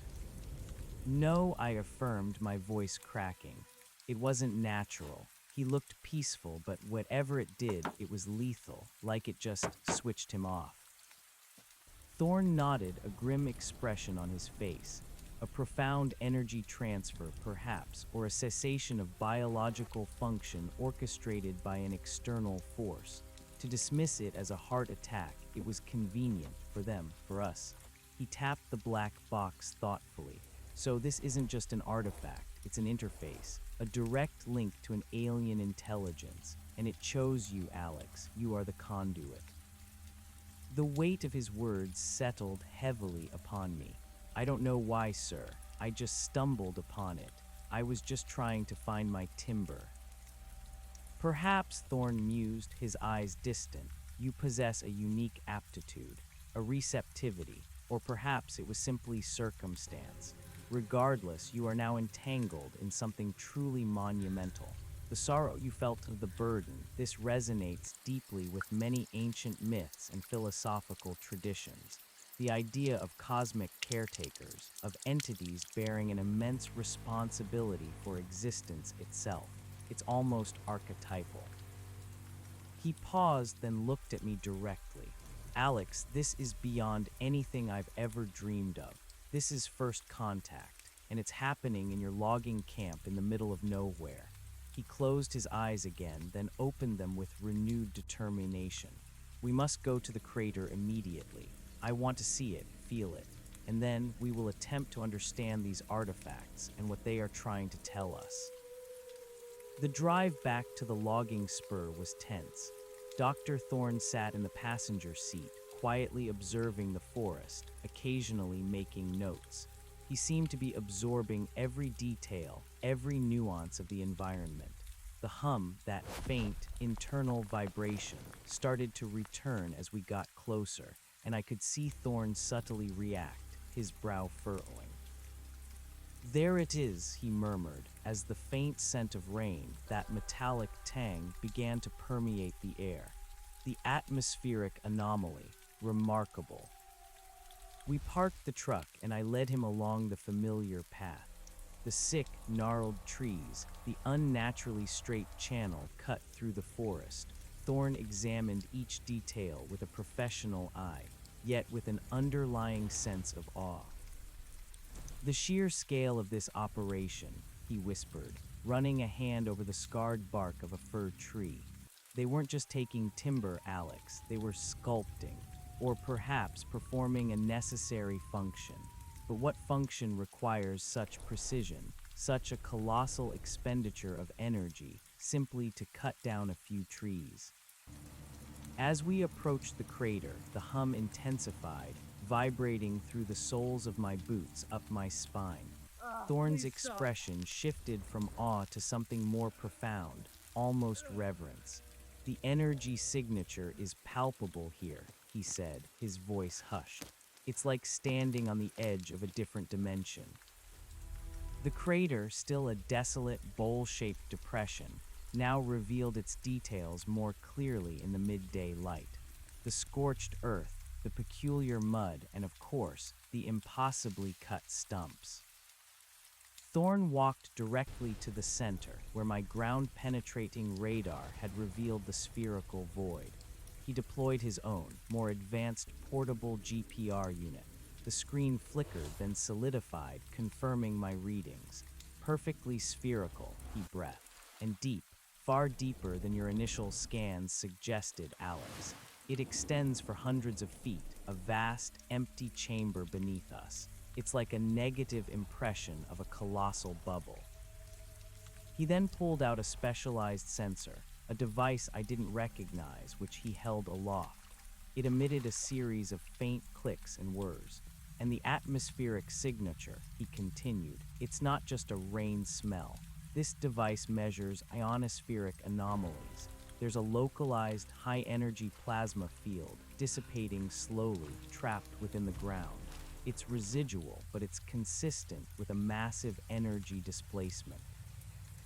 His Geiger counter clicked faster than mine had, confirming the elevated radiation levels around the stumps. He took soil samples, bark samples, even scraped a bit of the peculiar mud from the center of the void. He worked with a feverish intensity, his movements precise and efficient. "This isn't just an anomaly, Alex," Thorne said, straightening up, his face grim but exhilarated. "This is a direct, undeniable footprint of an advanced, non-terrestrial intelligence, and it was here, in this spot." He looked around the crater, his gaze sweeping over the desolate landscape. "They took the trees, they killed Hank, and they left these." He gestured to the stumps and the general emptiness. He turned to me, his eyes alight with a mixture of excitement and trepidation. "Now, Alex, I want you to try something. Hold the black box, here in the center of the crater. Clear your mind and try to connect with it again. Let it show you what it wants to show you. I want to observe the physical manifestations, if any, and record what you describe." My heart hammered against my ribs. I hadn't connected with the box since the last intense probe, but Dr. Thorne's presence, his calm, analytical demeanor, gave me a strange sense of resolve. I took out the black box, feeling its familiar, unnerving weight. I knelt in the center of the spherical void's ground impression, the peculiar mud cold and damp beneath my knees. I closed my eyes, held the box, and focused, trying to clear my mind, to open myself to the connection. The faint hum intensified, no longer just in my fingers, but spreading through my arm, into my chest, and up into my head. The pressure behind my eyes returned, stronger than before. The symbols began to form, swirling fractals of blue light and meaning, coalescing in my mind's eye. They were more vivid, more complex, imbued with an undeniable sense of purpose. And then the cold returned, but this time it wasn't just impersonal. It was a profound, existential chill, vast and ancient. With it came the sorrow, the weariness, an emotion so deep it threatened to overwhelm me. It wasn't human sorrow. It was the grief of stars, the burden of galaxies. The symbols shimmered, shifting, and a new image, clearer than ever before, formed in my mind. It was a vast, impossibly ancient tree, its roots delving deep into the cosmos, its branches reaching for distant nebulae. It was not a tree of wood and leaves, but of pure light and energy, pulsing with life, yet infused with that same profound sorrow. And around its trunk, a countless multitude of beings, not human, not even vaguely familiar, tended to it. They were slender, ethereal forms, moving with a grace that transcended physicality. They seemed to be feeding the tree, or perhaps drawing sustenance from it. And among them, I saw fleeting glimpses of the tall, silent entity I had encountered, its dark, seamless form moving with a purpose I still couldn't grasp. Then another image flashed, a vast, swirling maelstrom of destruction. Galaxies colliding, stars dying, civilizations collapsing into dust. It was chaos, entropy, the ultimate unraveling. And the tree, the cosmic tree, seemed to be holding it all back, its radiant light a bulwark against the encroaching void. And with these images, the meaning resonated again, clearer, more urgent, the balance, the universal balance. It must be maintained. We are the caretakers. The harvest is necessary. The cycle must continue. The entropy approaches. My body convulsed. I gasped, my eyes flying open, the black box falling from my hand into the mud. I collapsed back, breathing heavily, tears streaming down my face, not of personal grief, but of the immense, universal sorrow that had flooded my mind. Dr. Thorne was instantly by my side. "Alex, what happened? What did you see?" He helped me sit up, his voice filled with concern. I recounted everything, my voice hoarse, my body still trembling. The cosmic tree, the ethereal beings, the maelstrom of destruction, the universal balance, the necessary harvest. Thorn listened, his own face pale, his eyes wide with comprehension and profound shock. He picked up the black box, his fingers brushing against the mud-caked surface. The universal balance, he whispered, almost to himself. The harvest. Alex, if this is true, if they are the stewards of cosmic entropy, of the very balance of existence, then their logging operation here, the felling of these specific trees, was not an act of random resource gathering. It was a necessary intervention. But why our trees? I choked out. Why Hank? What did they need with a few firs on Earth? Thorne stared at the stumps, then at the sky, his mind clearly racing. Perhaps these specific trees, or rather the unique energy signature they possess, or the specific carbon isotopes, or some unseen biological component within them, is crucial for their purpose. Perhaps our planet, at this specific location, offered something uniquely vital to maintain this cosmic balance.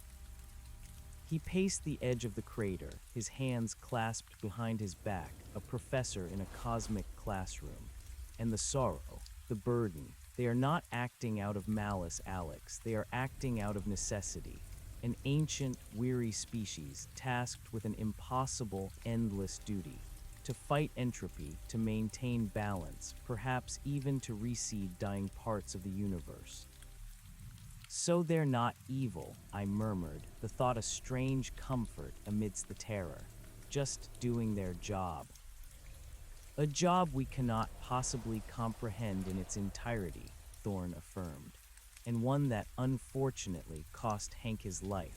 They took his life, Alex, not out of cruelty, but perhaps out of a need to prevent interference, or perhaps simply because he was in the way of a critical operation. He paused, a new thought dawning.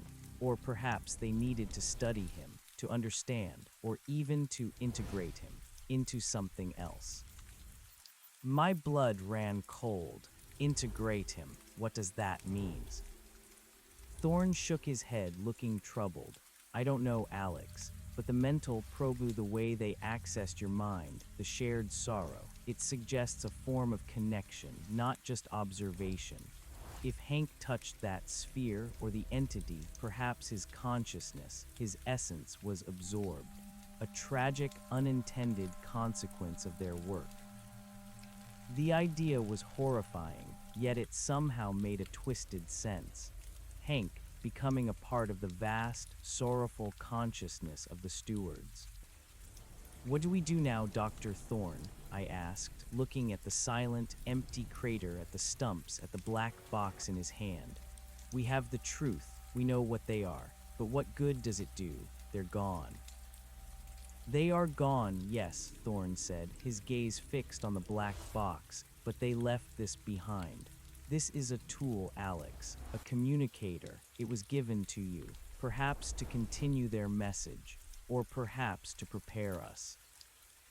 He looked at the black box with renewed intensity. This is not merely a data relay. It's an interactive device. It transmitted pure meaning, and the symbols, they are a language. A universal language, perhaps, one that transcends spoken words, connecting directly to consciousness. Can you understand it? I asked, a flicker of hope. Thorne shook his head. Not yet, not without further study. But the symbols, the patterns, they remind me of sacred geometry, of ancient mandalas, of the universal fractals that underpin all existence. If we can unlock the logic behind these symbols, we might unlock their entire knowledge base. Please stop. He looked at me, a profound sense of purpose in his eyes. Alex, we cannot reveal this to the world yet, not without more understanding. The implications are too vast. Panic, exploitation, or even war could erupt. We need to understand them first, their purpose, their methods, their full message. And this, he held up the black box, is our only key. We spent the rest of the day in the crater. Dr. Thorne meticulously recording every detail, running every test he could.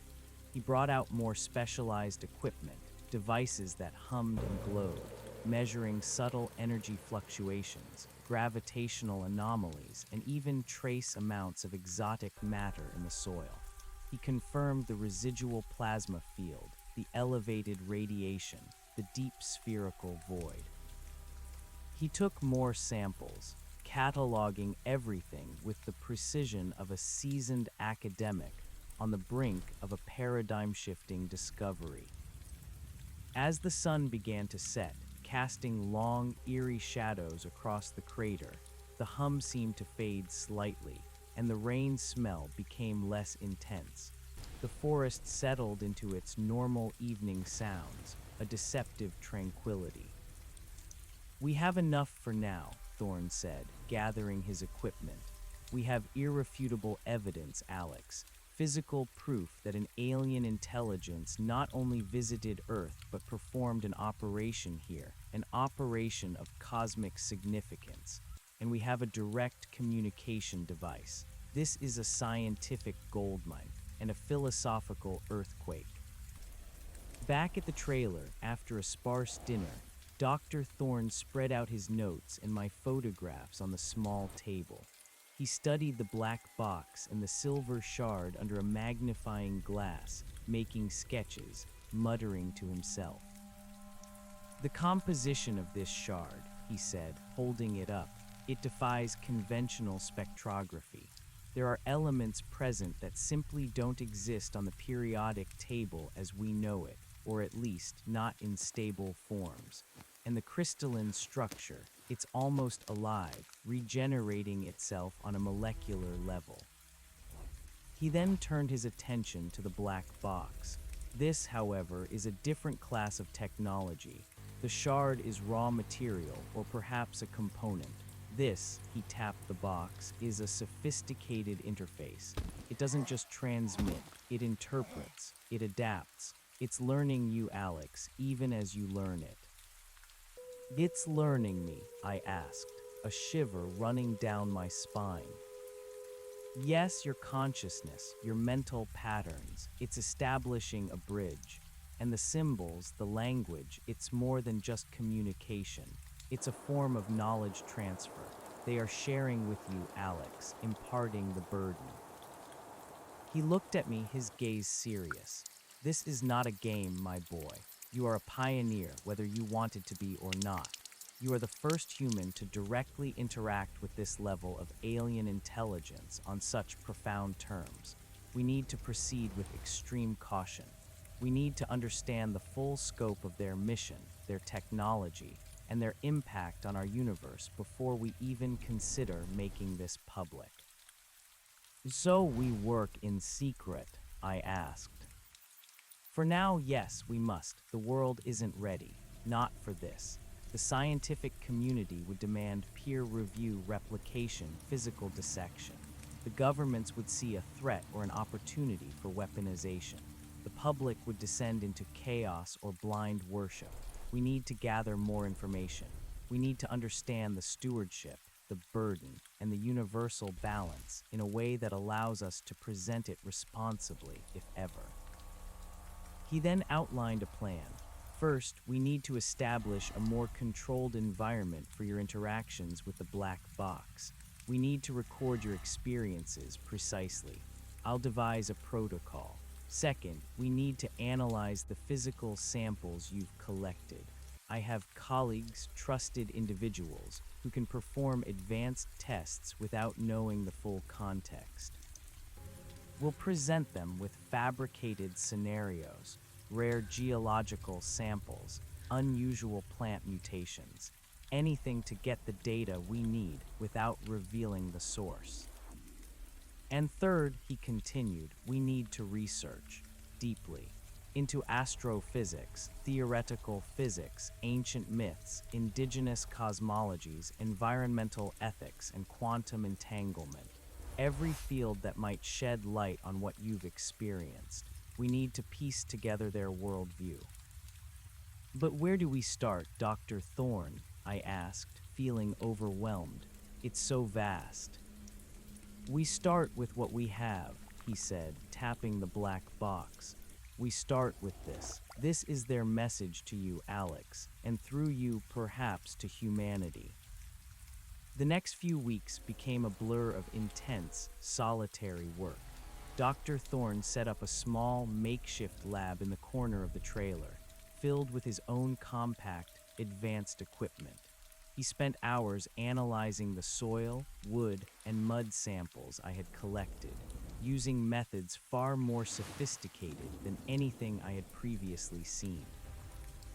He found microscopic traces of exotic, stable isotopes that he couldn't identify, and unusual energy signatures embedded within the cellular structure of the wood. The Geiger counter, even weeks later, still registered elevated levels, though slowly dissipating. Meanwhile, under Thorne's guidance, I began a series of controlled interactions with the black box. He would set up recording devices, monitor my vitals, and ask me to describe every sensation, every image, every feeling that passed through my mind. At first, it was difficult. The sorrow, the cold, the sheer alienness of the connection was overwhelming. But Thorne's calm presence, his meticulous notes, and his encouraging words helped me to push through. I learned to focus, to open my mind without resistance, to embrace the alien consciousness. The symbols became clearer, more vibrant. They were no longer static images, but a dynamic, flowing language of meaning. I started to perceive them not as separate units, but as interconnected nodes in a vast network of information. I still couldn't read them in a human sense, but I felt a growing, intuitive understanding of their underlying logic. It was like learning a musical instrument by feel, rather than by sheet music. During these sessions, the cosmic tree appeared again, clearer and more detailed. I saw the slender, ethereal beings tending to it, their forms shifting, almost translucent. They moved with a profound sense of purpose, their actions a ballet of cosmic maintenance.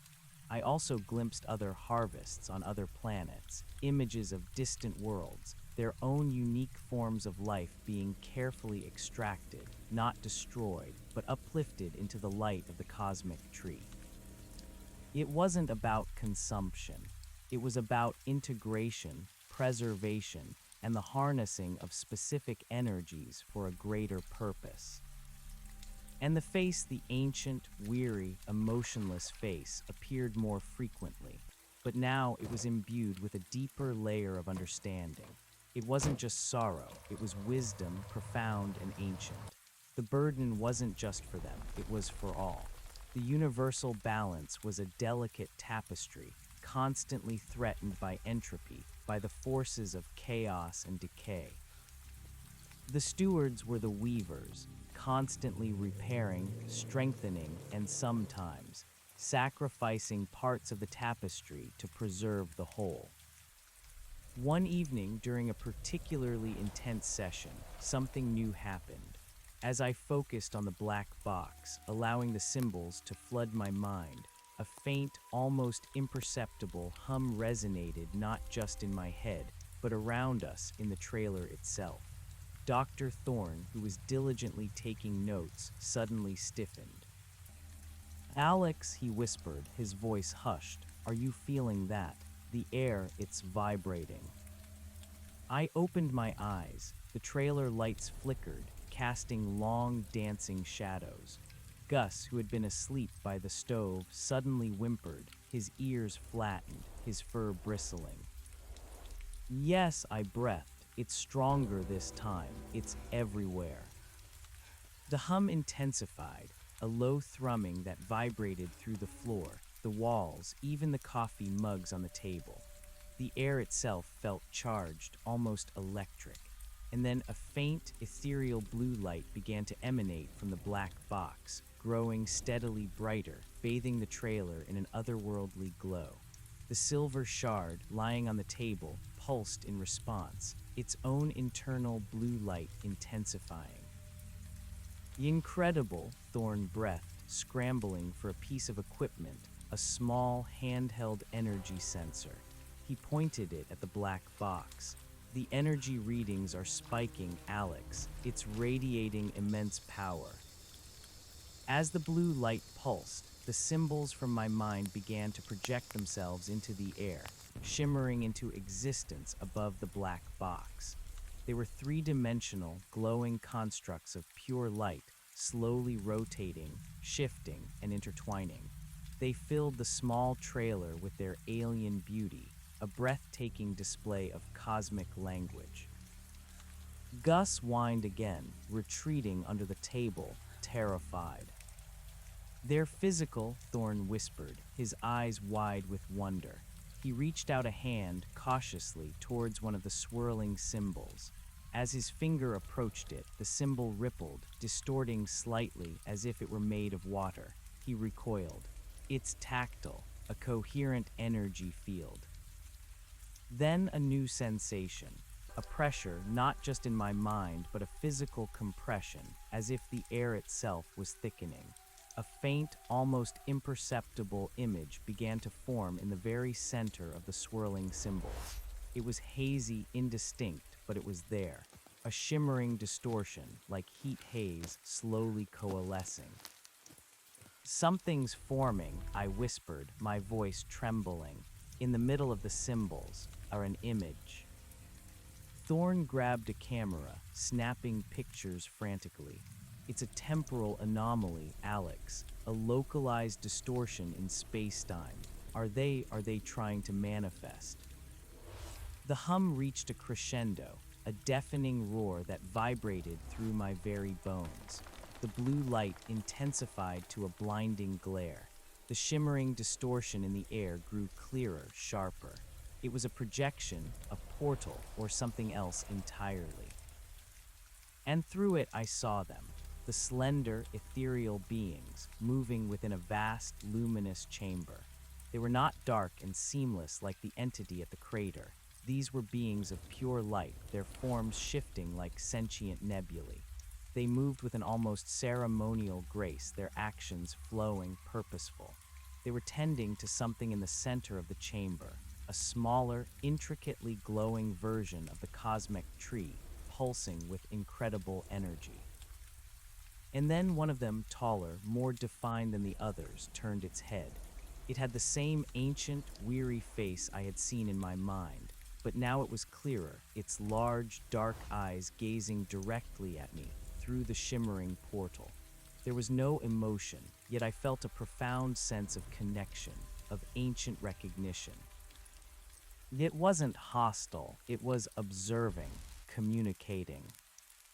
And then the entity from the crater, the dark, seamless one, glided into view behind the luminous being. Its form was solid, dark, absorbing light. It was the physical presence, the executor. Its silent, imposing form conveyed an unspoken message. The operation is ongoing. The work continues. And with that, the light dimmed, the hum subsided, the symbols vanished, and the shimmering portal winked out of existence, leaving the trailer in sudden, profound silence, save for Gus's whimpering and our own ragged breathing. Dr. Thorne and I stared at each other, our faces pale, our minds reeling. The black box lay inert on the table, its blue light extinguished. The silver shard was dark once more. They showed themselves, Thorne finally managed, his voice a disbelieving whisper. A direct visual transmission, a glimpse into their reality, and they are magnificent and terrifying. "They're still out there," I said, a new understanding dawning on me. "The operation is ongoing, the harvest, the balance." Thorne nodded, his gaze fixed on the spot where the portal had been. "Yes, and they are aware of us, Alex, of you. This black box is not just a one-way communicator. It's a beacon, a two-way link." He looked at me, a profound sense of gravity in his eyes. "This changes everything, Alex, everything. We are no longer just studying an artifact. We are interacting with an active, advanced, alien civilization, and they just invited us into their realm, however briefly. What do they want? I asked, a knot forming in my stomach. Why show us that? Why me? Thorn sighed, running a hand through his unruly white hair. I believe they are preparing you, Alex, preparing us for what I cannot say. But the burden and the stewardship are not just abstract concepts. They are a universal responsibility. And perhaps they believe humanity, or at least certain individuals within it, might be ready to understand, or even to participate. The idea was almost too vast to comprehend. Humanity, joining an alien species in a cosmic ballet of universal maintenance. We need to go back, I said, my voice firm despite the lingering tremor in my hands. To the crater, the portal formed from the black box. Was it tied to the location, or was it just an energy buildup? A good question, Thorn mused, but my hypothesis is that the black box itself is a focal point, and the crater is a residual energy field, a nexus, if you will. The combination allowed for a temporary bridge. If we can control this energy, this portal, if we can understand the symbols, we might be able to communicate more directly, or even travel. The word hung in the air, exhilarating and terrifying. Travel. To where? To the luminous chamber, to the cosmic tree. We need to be extremely careful, Thorn cautioned. This is a level of technology and power we can barely fathom. But this is our path, Alex. This is what we were given. The next morning we returned to the crater, the black box securely carried by Thorn, the silver shard in my pocket. The air still carried that faint, electrical tang, and the subtle hum was present, a soft thrum beneath our feet. Thorn set up his equipment, meticulously measuring energy fluctuations, atmospheric pressure, and even subtle changes in the local gravitational field. He placed the black box on the ground, in the very center of the spherical void's impression. "All right, Alex," he said, his voice calm but firm. "We'll try a more controlled interaction. I'll monitor everything. Try to connect with the box, but this time focus your intent. Ask them your questions, and be ready to break the connection if it becomes too overwhelming." I knelt, placing my hands on the smooth, cool surface of the black box. I closed my eyes, cleared my mind, and reached out with my consciousness, allowing the familiar hum to envelop me. The symbols appeared instantly, swirling and coalescing in my mind, radiating that profound, ancient sorrow and wisdom. The cold expanded, the vastness of space, the weight of ages. And then I focused my intent. What is the harvest? Why these trees? What is your purpose here? The symbols pulsed, morphing rapidly. The cosmic tree, in its luminous, ethereal form, filled my mind's eye. I saw it absorbing light, converting energy, reaching out. And the trees from Earth, our humble firs, appeared as tiny, intricate components being integrated into its vast structure. It was a complex, almost biological process, but on a cosmic scale. And the meaning flowed clearer than ever, the resonance, the fundamental frequency. Your world contains a unique harmonic signature, essential for the recalibration of the core, a temporary measure to stabilize a distant node, a repair. The harvest is of frequency, not matter. My eyes flew open. "It's about resonance," I gasped, pulling my hands from the box. "A fundamental frequency. Our trees have a unique harmonic signature they need to recalibrate something, a core, to stabilize a distant node." Thorn's eyes widened. Resonance, harmonic signature, a core, a distant node. My God, Alex, this is beyond anything I could have imagined. They're not just loggers, they're cosmic engineers. They're tuning the universe using specific bioenergetic frequencies from our planet. He looked at the stumps, and Hank, perhaps he was a disruption to that specific frequency, or a necessary component in another, unforeseen way. The implications were staggering. We weren't just a planet of resources. We were a finely tuned instrument, contributing a specific note to a universal symphony. And the entity was the conductor, or perhaps the repairman. What is the core? I asked, my mind racing. And the distant node. Thorne shook his head. We can only speculate, Alex. But if they're maintaining the universal Please balance, stop. then perhaps this core is a central nexus, a hub of cosmic stability. And the distant node could be a collapsing star, a destabilizing galaxy, or even a nascent civilization needing a specific energetic blueprint. He looked at the black box with a mixture of reverence and fear. They are using your mind, Alex, as a translator, a universal interface. You are literally experiencing a cosmic dialogue. We continued our sessions over the next few days, carefully, cautiously. Each time I asked new questions, and the black box responded with symbols, images, and pure, unfiltered meaning.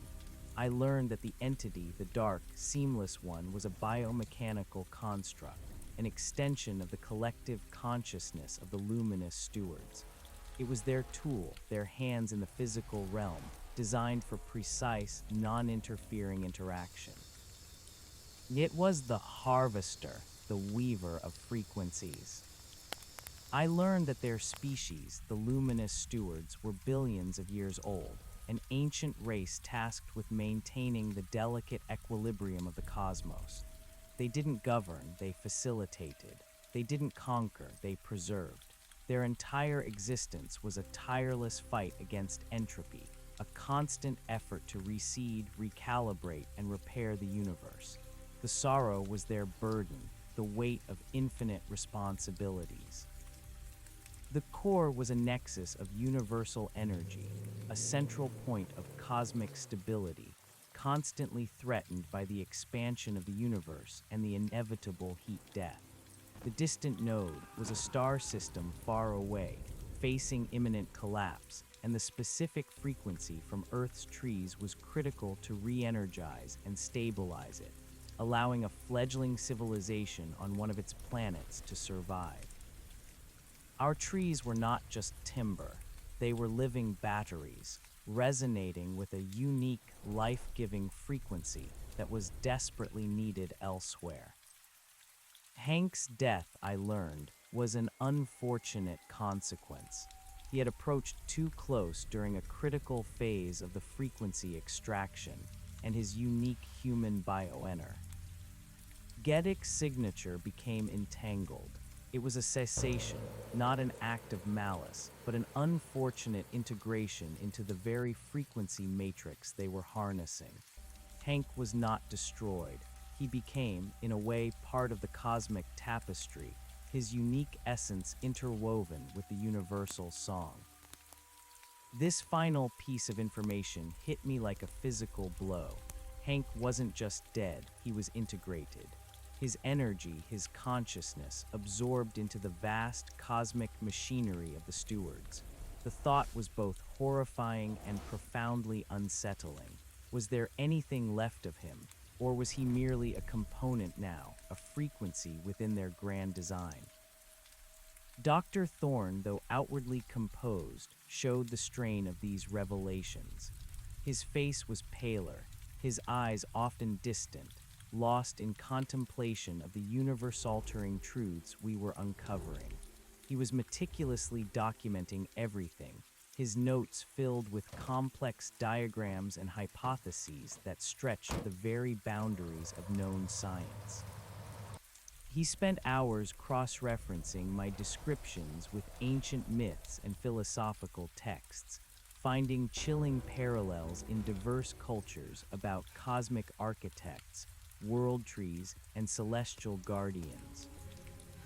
Alex, he said one evening, after a particularly long session that had left me drained and emotionally raw, the implications of Hank's integration are profound. It suggests a level of interaction, of connection that goes beyond mere observation or resource extraction.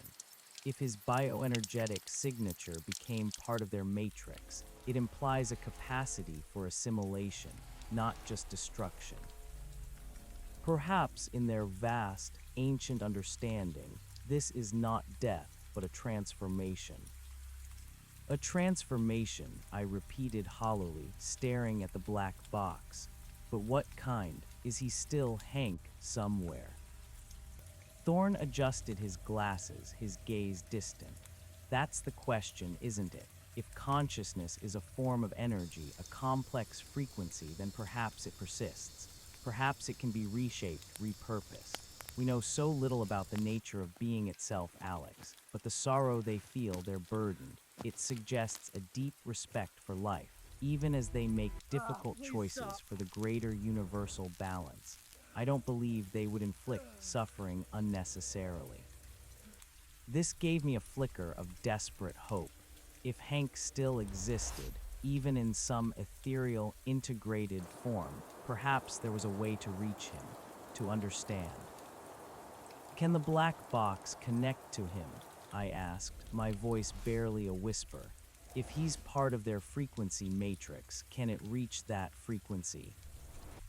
Thorne looked at the black box, then back at me, a thoughtful, almost speculative glint in his eyes. It's a two-way communicator, a direct link to their consciousness, and they have demonstrated an ability to interact with your mind, to transmit complex meaning. If Hank's essence truly is integrated into their system, then theoretically, it might be possible. It's an unprecedented concept, Alex, fraught with unknowns. But given what we've learned, it's not entirely out of the realm of possibility. The idea was terrifying, exhilarating, to reach out to Hank, not across the void of death, but across the vastness of cosmic integration. It was a gamble, a desperate, irrational hope fueled by grief and the sheer impossibility of our situation. I want to try, I said, my voice firm. I have to know, for him, for me. Thorne nodded, a somber expression on his face. Very well, but we must proceed with extreme caution. This is uncharted territory. We don't know what such a direct, personal probe into their integrated system might reveal, or what risks it might entail for your own consciousness. We'll set up the full monitoring array, and you must be prepared for anything, or for nothing at all. The next day, the air in the trailer was thick with anticipation and a heavy sense of dread. Thorne had set up every sensor, every recording device he possessed. He had also brought out a specialized neurological monitoring headset, which he carefully placed on my head. This will measure your brainwave activity, Alex, he explained, his voice low and serious. Any anomalies, any sudden shifts in consciousness, and we pull you out immediately. Understand? I nodded, my mouth dry. Gus, sensing the tension, was huddled under the bed, whimpering softly. I sat in the chair, the black box resting on a small table before me. The silver shard, its faint internal blue light a steady pulse, lay beside it. I took a deep breath, trying to clear my mind, trying to focus my intent. Hank, are you there? Can you hear me? I placed my hands on the black box, feeling its familiar, unnerving hum spread through my body. The symbols appeared immediately, swirling blue fractals, imbued with the ancient sorrow and wisdom of the stewards. The cold expanded, the sense of vastness, the weight of ages. This time, however, the symbols were different. They were less abstract, more evocative. Images began to form within them, faint at first, then coalescing into recognizable forms. I saw the logging camp, my old F-150, Hank's trailer, and then Hank, Not as he was in death, but alive, vibrant, laughing, his hands expertly working on an engine, his eyes crinkling at the corners. It was a memory, sharp and vivid, projected directly into my mind.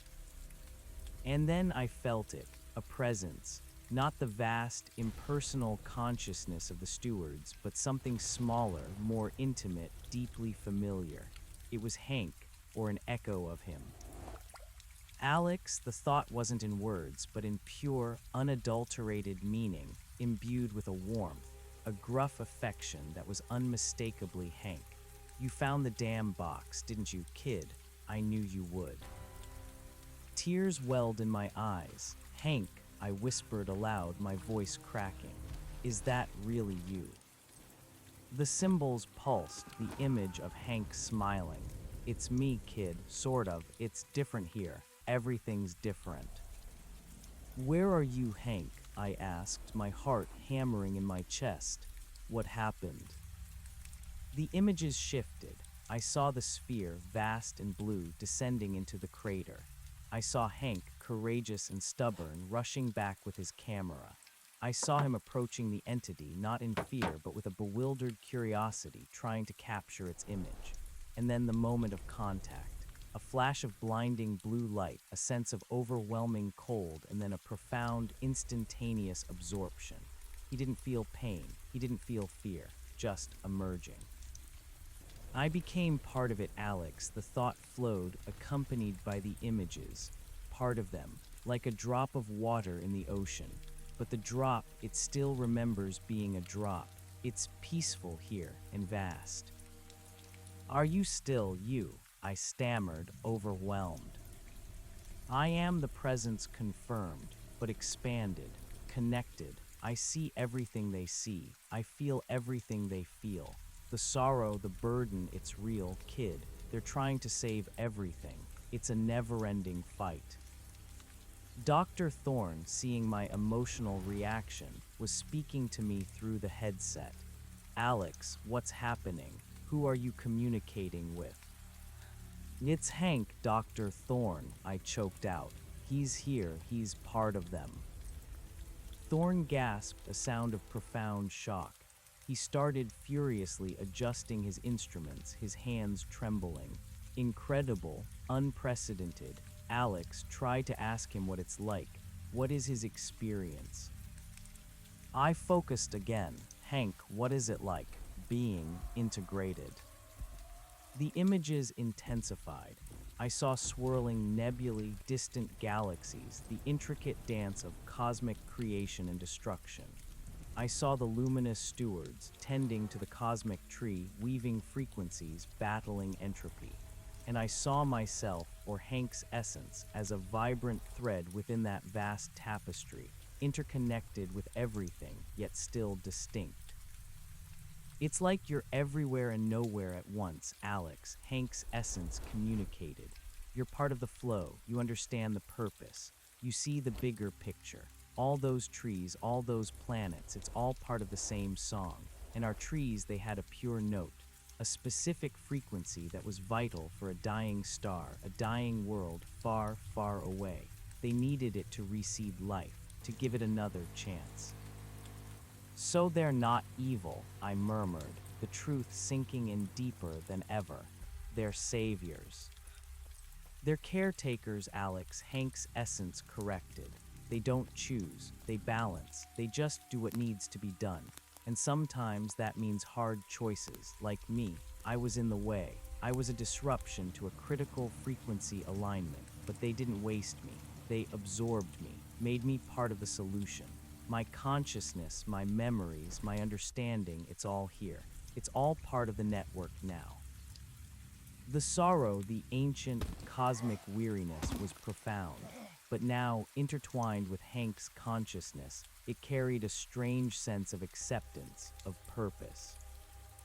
They want you to understand, Alex, Hank's essence communicated urgently. They need someone to understand, someone from your world, to prepare. The balance is always shifting. The work is never done. Prepare for what, Hank? I asked, my voice trembling with the weight of it all. For the future, kid, for the time when humanity might have to make its own choices about the balance, about its place in the grand design. They're not just taking, they're teaching. And this box, it's their library, their archive, their connection to you. Suddenly, the connection began to waver. The symbols flickered. Hank's presence became fainter. I have to go, Alex, his essence transmitted, a note of regret. The connection, it's taking too much energy. They can't sustain it for long, but remember what I told you. And watch the stars, kid, watch the stars. And then with a final, faint shimmer of blue, the connection snapped. The black box grew dark, its hum ceased.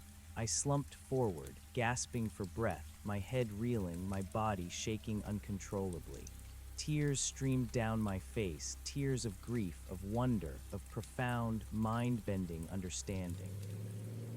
Dr. Thorne was instantly by my side, removing the neurological headset, his own face pale with awe and shock. Alex, what happened? What did you learn? Hank, I choked out, wiping the tears from my eyes. He's okay. He's part of them. He's integrated into their consciousness. And he told me everything. I recounted the experience, the vivid memories, Hank's voice in my mind, the overwhelming sense of peace and purpose, the explanation of the frequency harvest and the dying star, and Hank's final message about preparing for the future. Thorne listened in stunned silence, his hand reaching out to touch the black box as if it were a sacred relic. "My God," he whispered, his voice hoarse with emotion. A direct communication with a human consciousness integrated into an alien collective. Alex, this is the most profound scientific discovery in the history of our species. Not just first contact, but the first verifiable instance of cross-species consciousness transfer, or rather, integration. Hank, he's become a cosmic observer, a sentinel. He stood up, his eyes shining with a mixture of awe and fierce determination. This changes everything we thought we knew about life, death, and the very nature of existence. Hank's death was not an end, but a transformation, a higher purpose, albeit one we can barely comprehend. And his message, prepare for the future. Watch the stars. This is not a warning of invasion, Alex. It's an invitation, a shared burden. But how do we prepare? I asked, feeling the immense weight of the task. What are we supposed to do? Thorne began to pace the confined space of the trailer, his mind racing. We continue to learn. We continue to understand their mission, their technology, their philosophy. This black box is now more than a communicator, it's a bridge. And through it, Hank is still with us, a guide from the other side of existence. He picked up the silver shard, examining its impossibly smooth surface. And this shard, if the box is the interface, this could be a key, a power source, or a direct link to the cosmic tree itself, to the raw energy of their stewardship. He looked at me, his gaze intense. Alex, our mission has become clear. We are to be humanity's first interpreters of this cosmic truth. We need to deepen our understanding, not just of them, but of the universal balance they strive to maintain. We need to find others who can help us, not the authorities, not the military, but people with open minds, brilliant minds, who can grasp these concepts and help us synthesize this knowledge. Who, I asked, who could possibly understand this? Thorne stopped pacing, a thoughtful expression on his face. Astronomers, theoretical physicists, philosophers, ethicists, experts in quantum mechanics, perhaps even neurologists and psychologists who study the nature of consciousness, but they must be carefully vetted. They must be individuals who, like us, are willing to challenge everything they've ever believed. He then outlined a new plan, more ambitious and far-reaching than anything we had discussed before. First, We must continue your interactions with the black box, but now with a specific focus on Hank's insights. We need to map the information he's able to convey. Second, I will begin to subtly reach out to a small, carefully selected network of colleagues. I will present them with highly abstract, theoretical problems, thought experiments based on our findings, without revealing the source. I'll gauge their reactions, their open-mindedness, their capacity to think outside the box. Third, he continued, we need to find a more secure, isolated location. This trailer, this logging camp, it's too exposed. We need a place where we can establish a true research facility, a sanctuary for this monumental work, shielded from prying eyes, somewhere remote, yet with access to power and scientific resources. And the crater, I asked, the source of the frequency. The crater will be our focal point, Thorne affirmed. It's the nexus, the residual energy field. We'll need to develop methods to safely and sustainably study it without alerting anyone to its true nature. We might even be able to draw upon its residual energy to better power our devices or to stabilize the black box's connection. The scale of the mission was immense, overwhelming, but after communicating with Hank, a profound sense of purpose had settled within me. I was no longer just a bewildered logger. I was a bridge, a conduit, entrusted with a cosmic truth. Over the next few weeks, our routine intensified. My interactions with the black box became more frequent, more focused. Guided by Dr. Thorne's meticulously crafted questions, I delved deeper into the steward's collective consciousness, always with Hank's comforting, familiar presence as an anchor.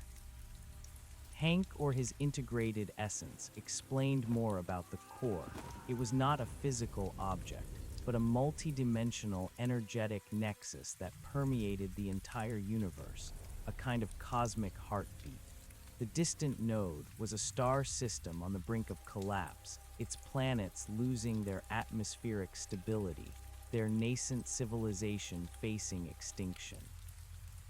The specific bioenergetic frequency from Earth's fir trees, Hank explained, acted as a powerful, resonant stabilizing agent, a kind of biological tuning fork that could restore the integrity of the core's energy flow to that region of space.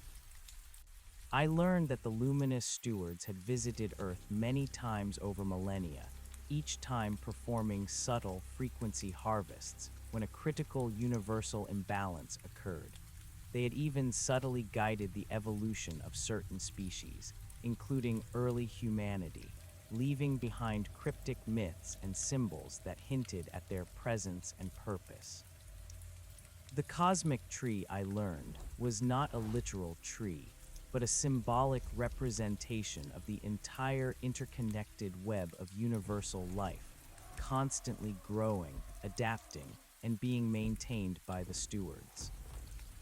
The entity, the dark, seamless one, was revealed to be a highly advanced, sentient biomechanical drone, capable of precise material manipulation, energy harvesting, and temporary space-time distortion. It was designed to minimize interference, to be efficient and emotionless in its execution of the steward's directives. Its lack of emotion was not cruelty, but a necessary detachment for performing such difficult life-and-death tasks across the cosmos. One afternoon, during a particularly deep dive into the black box, Hank's essence projected a series of complex diagrams into my mind. They were intricate geometric patterns, far beyond anything I could comprehend with my conscious mind, yet intuitively I understood their purpose. They represented the underlying energetic structure of the universe, the flow of cosmic frequencies, and the delicate interdependencies of all life. This is the language of the universe, Alex, Hank's essence communicated. The symbols aren't just pretty pictures. their equations, their blueprints. They're the very fabric of everything. If you can learn to see them, to understand them, you'll understand how to read the stars, how to read life itself. I struggled with the complexity, my human mind unable to grasp the vastness of the information. But I felt a spark, a nascent understanding stirring within me. The black box, Hank, and the stewards were not just teaching me facts. They were rewiring my perception, expanding my consciousness in ways I never thought possible. Dr. Thorne, meanwhile, had begun his discreet outreach. He contacted Dr. Vivian Holloway, an astrophysicist renowned for her work on dark energy and multidimensional theories, known for her unconventional thinking and willingness to challenge dogma. He also reached out to Professor Elias Vance, a brilliant quantum physicist with a fascination for consciousness and entanglement, often considered a maverick in his field. And finally, Dr. Lena Petrova, a cultural anthropologist with an unparalleled understanding of ancient cosmologies and indigenous knowledge systems, who had openly published papers on the possibility of non-terrestrial influences on human mythologies. He presented them with various hypothetical scenarios, subtly weaving in elements of our discoveries, the perfect spherical voids in geological formations, the unique energetic signatures of certain organic materials, the concept of resonant frequencies in cosmic stability, and even the philosophical implications of shared consciousness across vast distances. He carefully observed their reactions, their questions, their theoretical solutions. To his relief, all three demonstrated the rare blend of brilliant intellect, open-mindedness, and intellectual curiosity he was looking for. "They're interested, Alex," Thorne announced one evening, his eyes alight with excitement. "They've provided fascinating insights into my hypotheticals. They're all on the verge of breakthroughs in their respective fields, pushing the boundaries of conventional thought. They are the ones, but we still need our sanctuary." The search for a secure location proved challenging. It needed to be remote, undetectable, yet capable of supporting advanced scientific research. It also needed to be close enough to the crater for continued study of the residual energy field, but far enough to avoid detection. After weeks of scouring topographical maps, satellite imagery, and old Forest Service records, I found it. A decommissioned Cold War-era radar station, nestled deep within a secluded mountain range, roughly a day's hike from the crater, but accessible by a rugged, unmaintained logging road. It was a forgotten relic, completely off the grid, buried beneath layers of dense forest, its existence known only to a handful of old-timers. The station consisted of a reinforced concrete bunker, partially collapsed radar dishes, and a few small, dilapidated outbuildings. It was perfect. The bunker would provide an ideal, isolated laboratory, and the sheer remoteness would ensure our secrecy. "This is it, Alex," Thorne said, poring over the old blueprints I'd salvaged. "A perfect stronghold, secure, isolated, and with enough space to set up a proper research facility. It will take an immense amount of work to make it habitable and functional, but it's exactly what we need." We spent the next few months in a whirlwind of activity. I used my logging expertise and what remained of Hank's company credit to hire a small, discreet team of contractors, telling them we were renovating an old hunting lodge and needed to clear an access road and reinforce the structure. Under Thorne's careful supervision, they repaired the old road, cleared out debris, and installed basic utilities: a powerful generator, a new well, and a satellite communication system. We reinforced the bunker, making it airtight and resistant to external detection. Inside, we worked tirelessly. Thorn brought in specialized equipment from his university, carefully bypassing official channels and citing obscure grant projects. We moved the black box and silver shard, along with all our collected data and samples, to the new facility. The bunker, cold and sterile at first, slowly transformed into a state-of-the-art, covert research lab.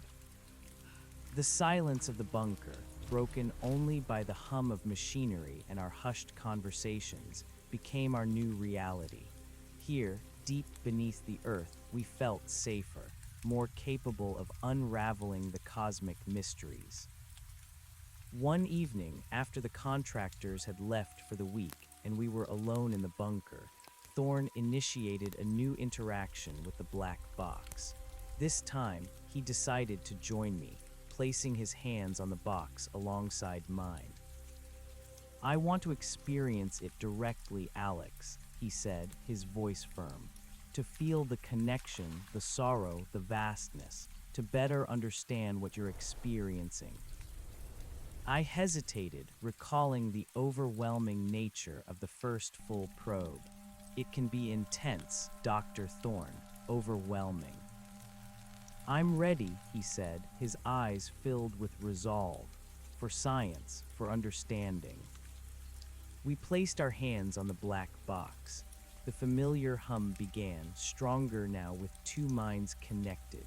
The blue symbols swirled in my mind, but this time I felt Thorne's consciousness beside mine, a faint echo of his own thoughts, his awe, his intellectual curiosity. The cold expanded, the sorrow deepened, but it was shared, diffused between us. The cosmic tree appeared even more luminous, more intricate, its branches reaching into my mind, now into Thorn's. I felt his profound sense of wonder, his scientific mind struggling to categorize and comprehend the impossible. And then Hank's essence, a warm, familiar presence, flowed into our shared consciousness. "Welcome, Professor," Hank's thought resonated, infused with his gruff humor. "Took you long enough to join the party." Thorn gasped, a visible tremor running through his body. His eyes, closed in concentration, fluttered open for a moment, then squeezed shut again. "Hank," he whispered, his voice choked with emotion, "is that truly you?" "It's me, Doc, or what's left of me, but it's enough to say hello." Thorn began to ask questions, a torrent of scientific inquiries about the nature of consciousness, the mechanics of integration, the physics of cosmic frequencies. Hank's essence, accessing the vast knowledge base of the stewards, responded with a torrent of images, diagrams, and pure meaning that flowed into both our minds. It was an unfiltered download of cosmic data, tailored to our comprehension, yet still immense. We saw the universe as a grand, interconnected organism, constantly evolving, constantly facing entropy. We saw the stewards, an ancient, advanced species who had transcended physical form, existing as a collective consciousness, their biomechanical drones like the one at the crater being their physical extensions in lower dimensions. Their purpose was to be the universe's immune system, constantly seeking out imbalances, repairing anomalies, and ensuring the continued flow of creation. The harvest of our trees was a temporary, localized intervention. The specific firs, growing in that particular geomagnetic anomaly, contained a unique isotopic signature that vibrated at a precise, healing frequency. This frequency was desperately needed to recalibrate a critical energy conduit in a distant star system that was rapidly decaying, threatening a nascent, intelligent species on a gas giant's moon. Without this intervention, the entire system would collapse, extinguishing billions of years of potential evolution. Our trees were not merely cut. Their unique bioenergetic signatures were carefully extracted and propagated through the cosmic tree network, sent as a vital pulse to the dying node. Hank's integration, we learned, was not an accident, but a spontaneous, unforeseen consequence of his specific bioenergetic signature, aligning perfectly with the entity's absorption field at a critical moment. His stubborn, earthbound consciousness, filled with a primal love for the land, became a unique and valuable thread in their tapestry. He offered a fresh perspective, an unfiltered human understanding that resonated deeply within their ancient, weary collective. They learned from me, Alex. From us, Hank's essence communicated a sense of pride in the thought. They're trying to understand humanity, our potential, our place in the balance. The most profound revelation, however, came at the end of the session. As the connection began to fade, Hank's essence transmitted a final, urgent message, accompanied by an image of swirling, dark energy, a void encroaching on the luminous cosmic tree. The greatest threat is coming, Alex, a force of pure entropy. It approaches from the void between galaxies. They've been fighting it for eons. It's why the harvests are becoming more frequent, why they needed your trees, why they're showing you this. You, humanity, you have a role to play, a unique strength, a resilience. You are needed. Then the connection dissolved, leaving Thorn and me gasping, staring at each other in the sudden silence of the bunker. The black box was inert, dark. A force of pure entropy, Thorn whispered, his face ashen. A universal threat. My God, Alex, this is beyond anything we could have conceived. We are not just preparing for first contact. We are preparing for a cosmic war against oblivion itself. The weight of this new revelation was crushing.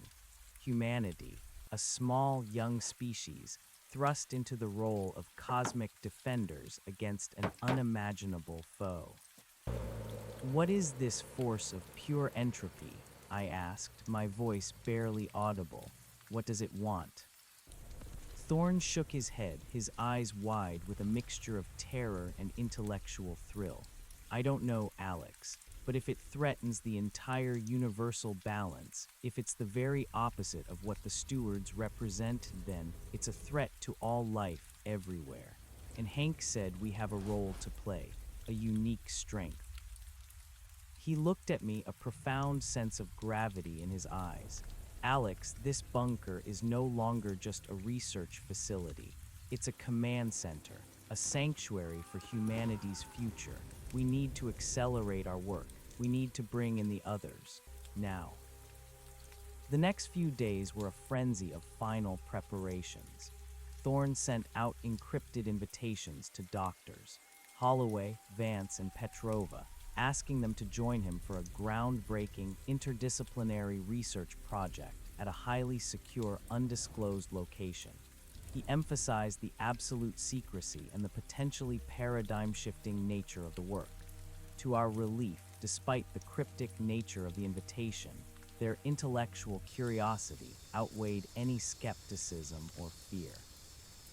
All three agreed to come.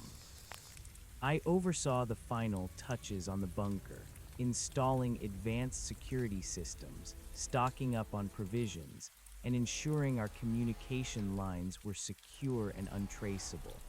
I also checked my rifle again, a small terrestrial comfort against a cosmic threat, but a comfort nonetheless.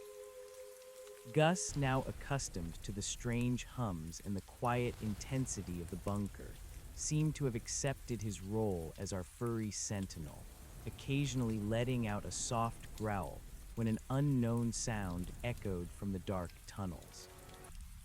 3 days later, a nondescript SUV, driven by a university associate of Dr. Thorne, arrived at the rendezvous point, a remote clearing several hours from the bunker. Inside were the three scientists, Please Dr. stop. Vivian Holloway, a sharp-featured woman in her late 40s, with intelligent, piercing eyes and a reputation for fearless intellectual inquiry. Professor Elias Vance, a rumpled, perpetually distracted man in his 60s, his mind clearly operating on a different plane of existence. And Dr. Lena Petrova, a vibrant woman in her 30s, her dark hair streaked with silver, her gaze both ancient and intensely curious. They looked understandably bewildered by the remoteness of the location and the intense secrecy. Thorne greeted them with a solemnity that quickly conveyed the gravity of the situation. "Welcome," he said, shaking their hands one by one. "Thank you for trusting me enough to come to this unconventional location. What I am about to show you, what we are about to embark upon, will challenge everything you've ever known, every scientific principle, every philosophical concept. But it is, I assure you, the most important work of our lives, of humanity's existence." The drive to the bunker was bumpy and silent, the scientists exchanging uneasy glances as we plunged deeper into the wilderness. The entrance, cleverly disguised behind a rockfall and dense foliage, was opened by a concealed mechanism, revealing a reinforced steel door. They gasped collectively as it silently slid open, revealing the brightly lit, humming interior of our covert lab. Inside the bunker was a marvel of contained chaos. Scientific instruments gleamed, monitors displayed complex data, and my own logging equipment stood incongruously in a corner. The black box and the silver shard rested prominently on a central display table, subtly glowing with their internal blue light. Thorne led them to the table, his face grave. "Before I explain everything," he began, gesturing to the artifacts, "I want you to simply observe these objects. Do not touch them yet, just perceive them." The three scientists approached the table, their expressions shifting from bewilderment to intense fascination. Dr. Holloway immediately gravitated towards the silver shard, her astrophysicist's eye drawn to its impossible composition. Dr. Vance, the quantum physicist, circled the black box, his brow furrowed in deep thought, instinctively sensing its non-terrestrial nature. Dr. Petrova, the anthropologist, simply stood back, observing everything, her gaze sweeping from the artifacts to me, to Thorne, to the very walls of the bunker, her mind already seeking patterns, connections to ancient lore. "The composition of that shard, it's unlike anything I've ever encountered," Dr. Holloway murmured, barely audible. "The light, it's internal, not reflected, and the energy signature, it's off the charts for its size." "And this," Professor Vance said, pointing a trembling finger at the black box, "it defies all known manufacturing principles. No seams, no visible power source. It's perfect, a perfect construct. What is it?" Thorne cleared his throat. "It is, ladies and gentlemen, precisely what you suspect, and far, far more. It is direct evidence of non-terrestrial intelligence, an alien artifact, and it is a communicator." He then proceeded to give them the condensed version of our story, starting with the crater, the vanished sphere, Hank's death, and the discovery of the artifacts. He presented the drone footage, the GPR scans of the spherical void, the elevated radiation readings, and the samples of the unique mud and wood. He did not, however, reveal the full extent of the mental probes or Hank's integration just yet, choosing to ease them into the more profound, consciousness-altering truths. He watched their faces closely as he spoke. Dr. Holloway's initial skepticism rapidly gave way to a dawning, incredulous wonder. Professor Vance's perpetual distraction sharpened into an intense focus, his eyes widening with each impossible detail. Dr. Petrova, for her part, simply nodded occasionally, her expression unreadable, as if parts of the story were echoing ancient myths she already knew. When he finished, a stunned silence filled the bunker. So Dr. Holloway finally said, her voice strained, "You're telling us that extraterrestrials visited Earth, and they were logging." "Not logging in the way we understand it, Dr. Holloway," Thorne corrected. "They were harvesting specific bioenergetic frequencies from these particular trees, essential for recalibrating a cosmic core and stabilizing a distant star system. They are, in essence, cosmic engineers, stewards of the universal balance." Professor Vance ran a hand through his already disheveled hair. "A cosmic core, resonant frequencies. My God, this aligns with some of my most radical theories on quantum entanglement and the energetic substructure of the universe. The idea of a universal harmonic signature, it's breathtaking." Dr. Petrova stepped forward, her gaze fixed on Thorne. "And the ancient myths, Professor Thorne. The world tree, Yggdrasil, the axis mundi, the celestial guardians who tend to it, who ensure the cosmic order. The stories of sky people who came down to teach or to harvest specific elements from our Earth. The indigenous prophecies of a coming great shift or balance. It's all there, woven into human history, dismissed as superstition. But what if it was memory? What if it was truth?" "Precisely, Dr. Petrova," Thorne affirmed, a look of profound respect on his face. "My own research into environmental ethics and indigenous cosmologies led me to believe that there were deeper truths embedded in these narratives. We are not alone, and we have never been. They are the caretakers, and we, it seems, are now being called to understand." He then turned to the black box. "This device, it is an interface, a direct connection to their collective consciousness, and it communicates not in words but in pure meaning, symbols, and emotions. My assistant, Alex here, has been the primary conduit for these transmissions." He then looked at me. "Alex, please, if you would, demonstrate for our esteemed colleagues." My heart pounded. This was it, the moment. My heart pounded. This was it, the moment of truth, not just for the stewards or for humanity, but for our fledgling team. I glanced at Dr. Thorne, who offered a reassuring nod. The three scientists watched me, their faces a mix of professional skepticism and raw, burgeoning curiosity. I took a deep breath, trying to calm the tremor in my hands.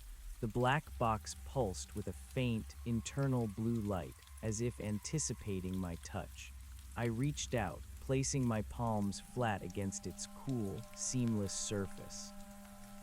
The immediate sensation was familiar, the low thrumming that resonated through my hands, up my arms, and into my chest. The gentle pressure behind my eyes, as if a doorway was opening in my mind. Then the symbols. They cascaded into my consciousness, not as static images, but as living, breathing fractals of light and meaning. The familiar sorrow, profound and ancient, enveloped me, along with the chilling vastness of the cosmos. "What do you see, Alex?" Thorne's voice was a low murmur from beside me. "The symbols," I breathed, my eyes closed, focusing inward. "The sorrow, the vastness, it's all here." Dr. Holloway, standing closest, lined in, her eyes narrowed. "Are you experiencing a visual hallucination or a direct neural interface?" Before I could answer, the connection deepened. I felt a subtle shift, a distinct, warm presence flowing into the abstract blue landscape of the Stewards Collective. "Well, look at that," Hank's essence boomed into my mind, a wave of gruff amusement and affection. "You brought company, kid. About time. Thought you were gonna hog all the cosmic fun yourself." A jolt ran through me, a mix of relief and renewed grief. "Hank," I whispered, tears pricking my eyelids, "you're here." Dr. Thorne gasped, his eyes widening as he looked at me. He understood. The scientists, however, exchanged confused glances. "Who is Hank?" Professor Vance asked, his voice hesitant. "Alex, are you speaking to someone?" I opened my eyes, tears streaming down my face. "It's Hank," I choked out, my voice thick with emotion. "He's connected. He's speaking through them." I closed my eyes again, focusing. "Hank, they're here. Dr. Thorne's colleagues. They need to understand. Can you show them?" Hank's essence responded with a powerful, almost tangible surge of energy. The symbols in my mind flared, growing intensely vivid. And then a sensation that was new, unprecedented. It was as if the boundary between my consciousness and the shared field of the black box became permeable. I felt a pressure, a gentle but insistent nudge, as if the connection was expanding, reaching out. They're extending the connection," I whispered, my voice trembling. "They're letting you in." Thorne immediately understood. He motioned to the three scientists, his voice urgent. "Quickly, all of you, place your hands on the box. Be open. Do not resist, but be prepared. This will be unlike anything you have ever experienced." Dr. Holloway was the first to react, her scientific curiosity overriding any apprehension. She swiftly placed her hands on the box, her piercing gaze fixed on me. Professor Vance followed, his movements slow and deliberate, a look of profound wonder already dawning on his face. Dr. Petrova, however, hesitated for a moment, her eyes sweeping over all of us, a strange, ancient look in her gaze. Then, with a decisive nod, she too placed her hands on the smooth surface. The moment their skin touched the black box, a collective gasp escaped their lips. I felt their individual consciousnesses, like distinct currents, flowing into the vast river of the steward's collective, guided by Hank's presence and my own established link. I felt Holloway's initial shock, Vance's immediate analytical surge, and Petrova's profound, almost spiritual recognition. The symbols intensified, not just in my mind, but now I could feel them resonating within the minds of the others. The profound sorrow, the weight of ages, swept over all of us, a shared cosmic grief that silenced any remaining skepticism. Then Hank's essence projected a series of images, memories, and pure meaning directly into our collective consciousness. We all saw the logging camp, the pristine forest, Hank alive and laughing, then the blue sphere, the entity, the moment of absorption. We experienced his fearlessness, his curiosity, the sudden, instantaneous merging, not of pain or fear, but of profound, overwhelming integration.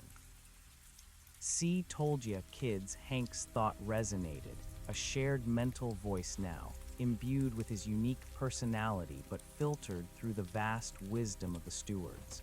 "Not so bad. Bit chilly, but the view's incredible.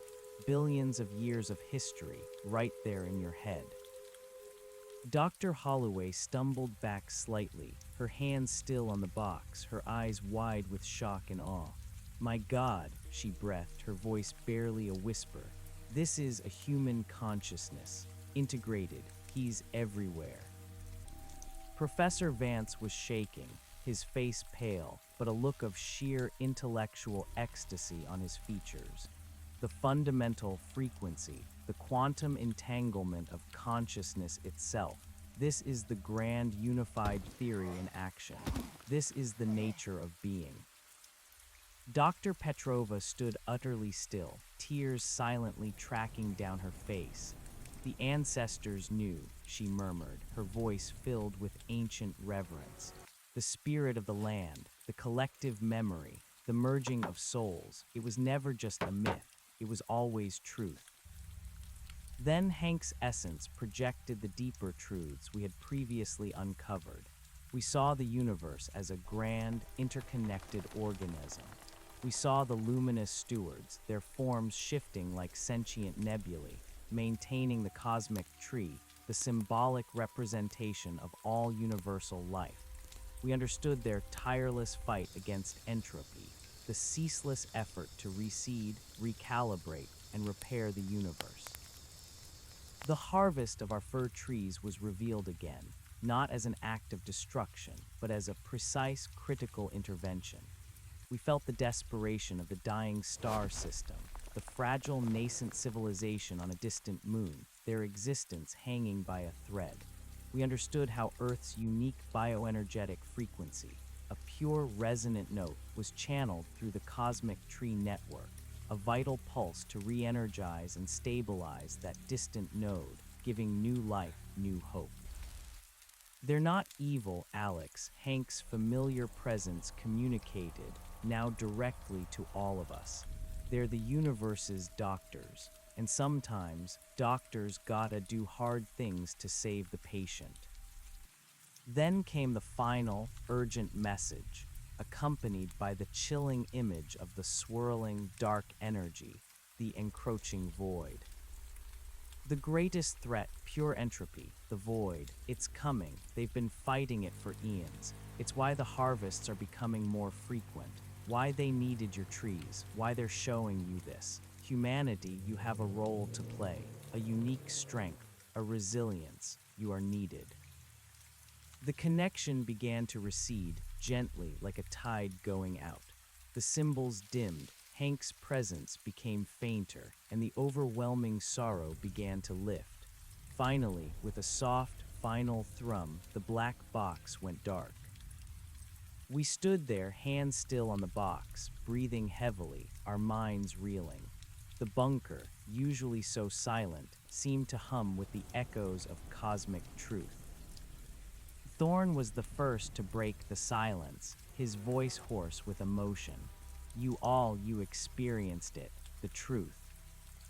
Dr. Holloway slowly removed her hands, her eyes unfocused, lost in the immensity of what she had just witnessed. A force of pure entropy, a universal threat. This is not just astrophysics, this is cosmic theology. The very fabric of existence is at stake. Professor Vance slumped into a nearby chair, running his hands through his wild hair. Consciousness as an energetic frequency, Hank, a living library within a universal collective. My God, the implications for quantum mechanics, for the very definition of life and death, are staggering. We are barely scratching the surface of reality. Dr. Petrova knelt before the black box, her face etched with a profound, almost spiritual understanding. The void. The ancient ones called it the great devourer, the shadow of creation.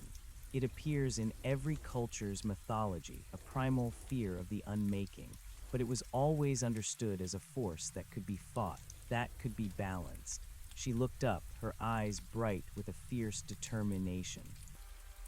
And humanity, our myths speak of a unique spark, a fierce will to survive, to create, even in the face of annihilation. Thorne nodded, his gaze sweeping over the shaken but resolute faces of his new team. Hank's message was clear. You are needed. Humanity has a role to play. But how do we prepare? What is this unique strength? Resilience, I said, the word echoing in my mind from Hank's communication. The ability to adapt, to overcome, to fight for what we love, our stubbornness, our connection to this world. A silence descended as the weight of the revelations settled. The three scientists, once strangers, were now bound by an unimaginable shared experience. Their individual expertise, honed over decades, suddenly found a single, universal focus. We need a strategy, Dr. Holloway stated, her astrophysicist's mind already seeking structure amidst the chaos. If this void is a force of entropy, it will manifest as a disruption of fundamental cosmic laws. We need to identify its signature. How does it operate? How does it affect matter, energy, space-time? And if humanity has a unique strength, Professor Vance added, his voice regaining its analytical edge, then we need to understand the nature of that strength. Is it a specific energetic frequency within our own consciousness, a collective resonance? Can it be amplified, directed? And the ancient knowledge, Dr. Petrova said, rising from her kneeling position. We need to scour every myth, every legend, every indigenous prophecy that speaks of the void or similar forces and of humanity's role in the cosmic balance. There might be clues, forgotten wisdom embedded in those stories. Thorne clapped his hands together, a spark of his old academic vigor returning. Excellent. This is precisely why I brought you here. We have the data, we have the interface, and now we have the minds to interpret it. Let us consider this bunker as our new command center, as I said before. Operation Cosmic Balance is officially underway. Over the next few weeks, the bunker buzzed with a new, intense energy. The initial shock gave way to a feverish collaboration. Each scientist approached the black box and its revelations from their unique perspective, adding layers of understanding that Thorne and I could never have achieved alone. Dr. Holloway, with her deep understanding of cosmic phenomena, began to map the potential gravitational and energetic signatures of a force like pure entropy. Using the data and images Hank had provided through the black box, she hypothesized that the void wasn't just consuming energy, but actively unmaking the fundamental bonds of reality, creating localized pockets of non-existence. She worked tirelessly at a bank of monitors, analyzing satellite data, deep space telescope imagery, and even obscure astronomical anomalies, looking for any pattern, any ripple in the cosmic fabric that might betray the void's presence. Professor Vance, the quantum physicist, spent hours in contemplation, his mind grappling with the nature of consciousness and its integration. He proposed that Hank's integration wasn't just a metaphor, but a literal quantum entanglement, where his consciousness became a node in the steward's vast, multi-dimensional network. He theorized that if human consciousness could be integrated and utilized for cosmic balance, it might also possess a unique antantropic signature, a life-affirming frequency that actively resisted the void's destructive influence. He began to design complex experiments to measure and analyze human brainwave patterns, not just mind, but subtly incorporating samples from a wide array of human subjects, trying to identify this potential antantropic frequency. Dr. Petrova became the team's cultural archaeologist. She devoured ancient texts, digitized indigenous oral histories, and cross-referenced thousands of myths and prophecies. To our astonishment, she found startling parallels across seemingly disparate cultures. The Hopi spoke of a destructive red kachina that sought to undo creation, while the Norse sagas depicted Ragnarok, a cosmic twilight where chaos consumed the gods. Many of these narratives included heroes, often flawed but resilient, who rose to challenge these destructive forces, sometimes by uniting diverse peoples or tapping into an inner spark of divinity or connection to the natural world. She believed that these stories were not just warnings, but ancestral blueprints for survival, encoded in human collective memory.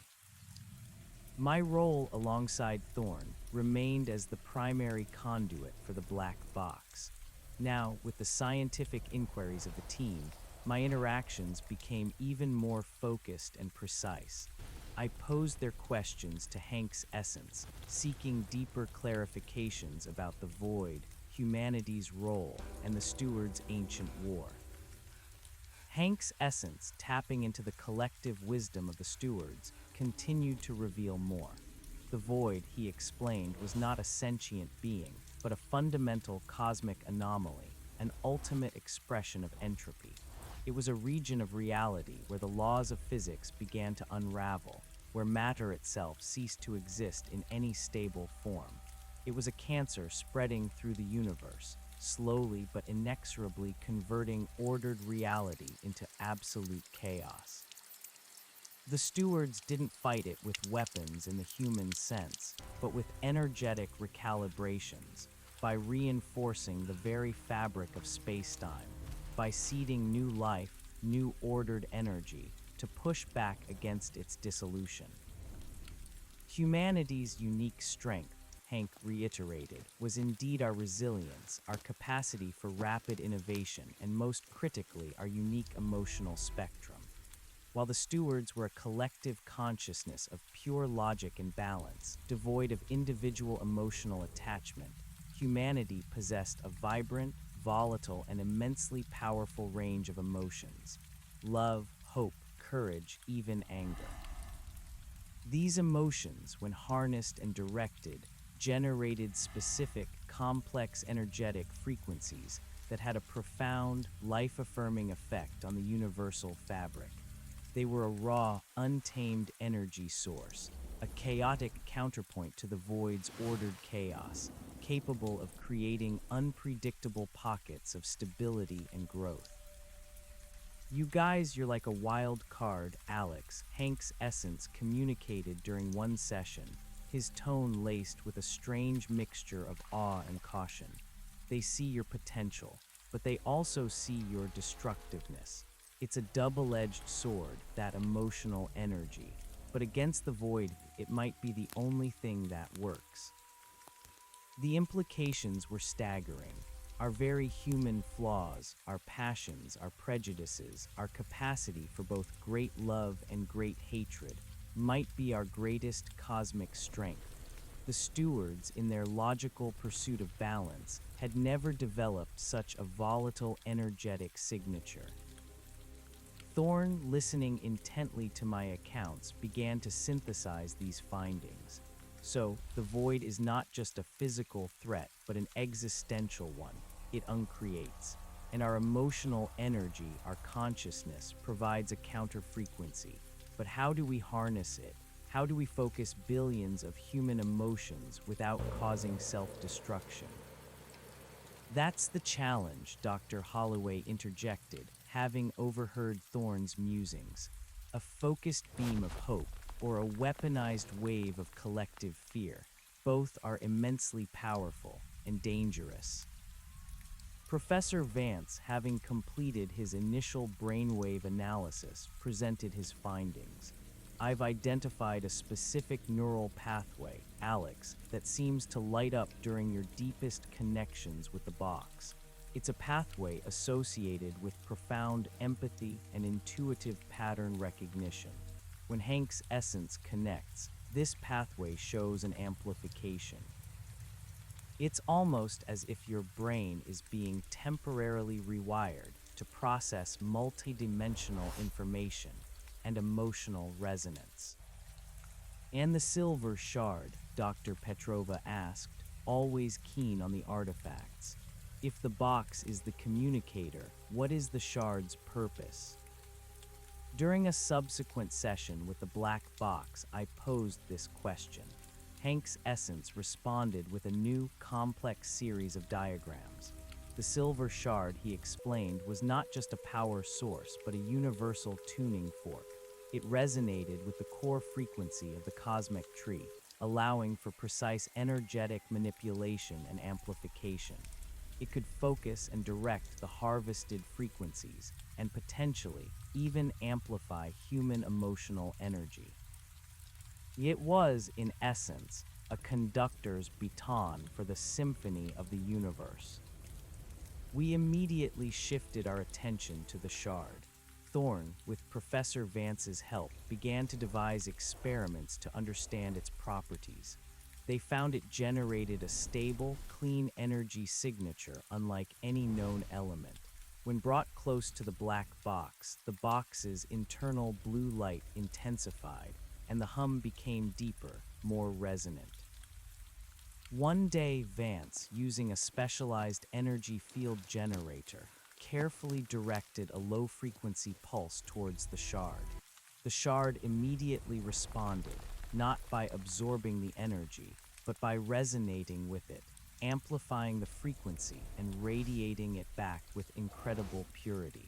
The air in the bunker shimmered. "Incredible," Vance exclaimed, his eyes gleaming. "It's a resonant amplifier. It takes any stable frequency and purifies, then amplifies it exponentially.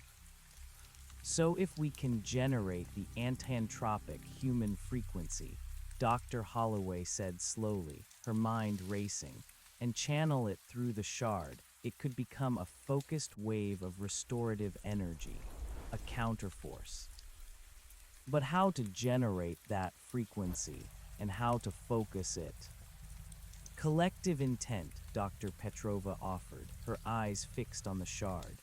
Many ancient rituals across cultures focused on collective intention, prayer, chant, meditation, to achieve a shared energetic state, to bring rain, to heal, to bring courage in battle.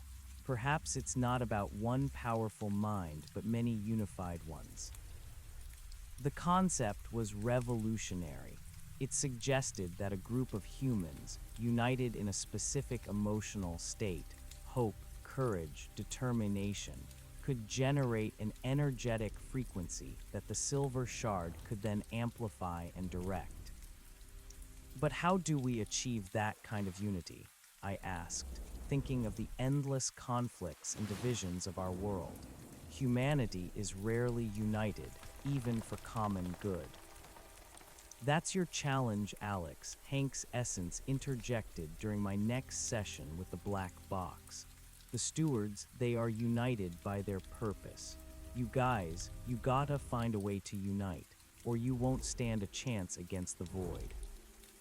The implications of Hank's words were chilling. Our internal divisions were not just a social problem, they were a cosmic weakness. As our understanding grew, so did the urgency. Dr. Holloway's monitoring of deep space began to show faint, unsettling anomalies, whispers of gravitational distortions, localized energy sinks, and inexplicable fluctuations in cosmic background radiation. She overlaid her findings with the images Hank had provided of the void. "It's accelerating," she announced one evening, her face grim as she pointed to a series of data projections on a holographic display. "These are faint, but the pattern matches. It's not a single point of origin, but a spreading infection. It's like the universe itself is bruising. And the rate of expansion, it's faster than predicted. It will reach our galaxy sooner than we thought." "How soon?" Thorne asked, his voice tight. "Months," she replied, her voice barely a whisper. "Maybe a year at most, before we start seeing undeniable, localized effects in the outer reaches of the Milky Way. Planetary systems disappearing, stars winking out. The void is coming, and it's coming fast." A profound silence filled the bunker. Months, a year, that wasn't enough time. "We need to test the shard," Vance declared, his voice firm, breaking the spell of dread. "We need to see if it can indeed amplify human consciousness, and we need to do it with focused intent." Thorne nodded, agreed. "Alex, you're still the strongest link. We'll start with you. We need to find your anti-entropic frequency, your unique note." The next phase of our research began, far more personal and potentially dangerous. Vance set up an elaborate neurological monitoring array around me, linking directly to the black box and, for the first time, to the silver shard. The shard was placed directly in front of me, its internal blue light pulsing steadily. "We need you to focus, Alex," Vance explained, his voice unusually serious. "Connect with Hank with the stewards, but this time focus on the concept of hope, of life, of creation. Try to channel that feeling, that raw, primal will to exist into the black box. The shard will be observing, ready to resonate." I closed my eyes, placing my hands on the black box. The familiar hum, the symbols, the sorrow, the vastness. Hank's presence, warm and reassuring. "You got this, kid," he communicated. "Just think about the forest. Before the harvest, think about the life, the growth, the stubbornness of a sapling pushing through rock." I focused. I thought of the towering firs, their ancient roots gripping the earth, their needles reaching for the sky. I thought of Gus, curled by the fire, his unwavering loyalty. I thought of Hank, despite everything, finding purpose in his integration, still offering guidance. I thought of the sheer, tenacious will of life itself to propagate, to thrive, to defy decay. Hope, a fierce, unyielding hope. As I focused, a strange sensation built within me. It wasn't just mental, it was physical. A warmth spreading from my chest, expanding outward, a tingling energy that felt alive and vibrant.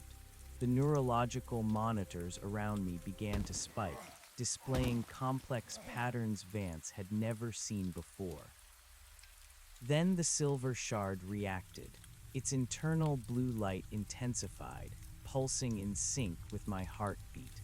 The hum in the bunker deepened, resonating through the very concrete, almost a low chord. A faint, almost imperceptible aura of shimmering blue light began to emanate from the shard, spreading outward like a ripple. "It's working," Vance exclaimed, his voice filled with awe. "The shard is resonating. It's amplifying Alex's emotional frequency." Dr. Holloway rushed to her monitors. The energy readings are off the charts. It's a stable, coherent energy field. And the frequency signature, it's unique. A complex harmonic that's completely new. Dr. Petrova stood silently, her eyes closed, her hands pressed over her heart. "It's the life force," she whispered. "The essence of human spirit. It is beautiful." The blue aura around the shard intensified, growing brighter, filling the bunker with an ethereal glow. I felt light, buoyant, as if I could float. My thoughts were clear, focused, imbued with an unwavering sense of purpose and a profound connection to all life. "That's it, Alex," Hank's essence boomed in my mind, a surge of pride. "That's the note, hold it." And then, as suddenly as it began, the connection wavered. The blue aura flickered, the hum subsided, the warmth within me began to recede. The shard's light dimmed back to its steady pulse. I gasped, slumping forward, exhausted but exhilarated. "It's too much," Thorne murmured, instantly by my side, gently helping me to remove my hands from the box. "The sheer energetic output is immense. Alex, are you all right?" I'm good," I panted, wiping sweat from my brow. "It worked. I felt it, the hope, the life." "Indeed," Vance said, scrutinizing his monitors. "The shard acted as a perfect amplifier. It took your focused emotional frequency and broadcast it. If we could sustain that and direct it." "But the drain on Alex," Holloway cautioned. "It was immense. He couldn't hold that for long, and one human's emotional frequency, however strong, will not be enough against the void." "No," Thorne agreed, looking at the inert black box, then at the silver shard. "It confirms Hank's message. Humanity has a role to play, not just one human, many, a collective."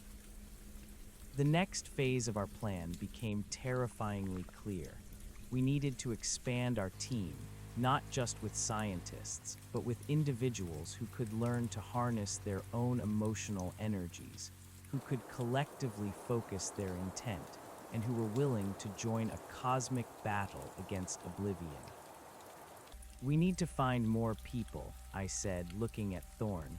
"Not just scientists, people with strong wills, people with hope." "And that," Thorne said, a grim determination in his eyes, "is where the real challenge begins. How do you explain this to ordinary people? How do you convince them to believe in a cosmic war and to weaponize their emotions? We'll be asking them to surrender everything they've ever known, everything they've ever believed." He looked at the three scientists, who now seemed to share his grave understanding. We've seen the impossible. We've spoken to the dead and learned of the universe's ultimate threat. Now, we must ask others to join us in this madness, this crusade.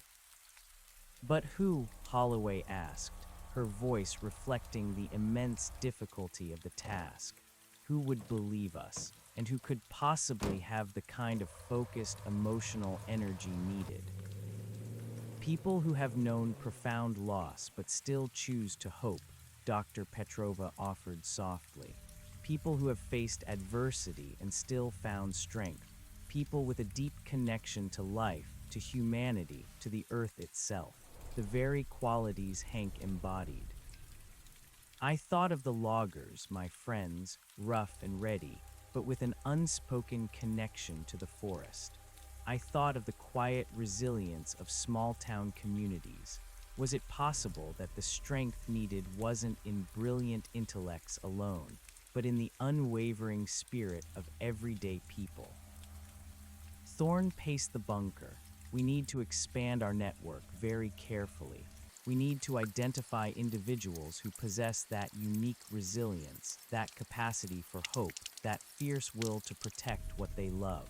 We can't tell them everything at first. We'll have to find a way to test them, to bring them in gradually, to awaken them to this truth. It's a huge risk, Vance warned. Exposure could lead to panic, or worse, exploitation by those who would seek to control such power. It is a risk we must take, Thorne replied, his gaze unwavering. The alternative is universal annihilation. We are guardians now, and if humanity is to play its role, it must first be awakened to its own potential.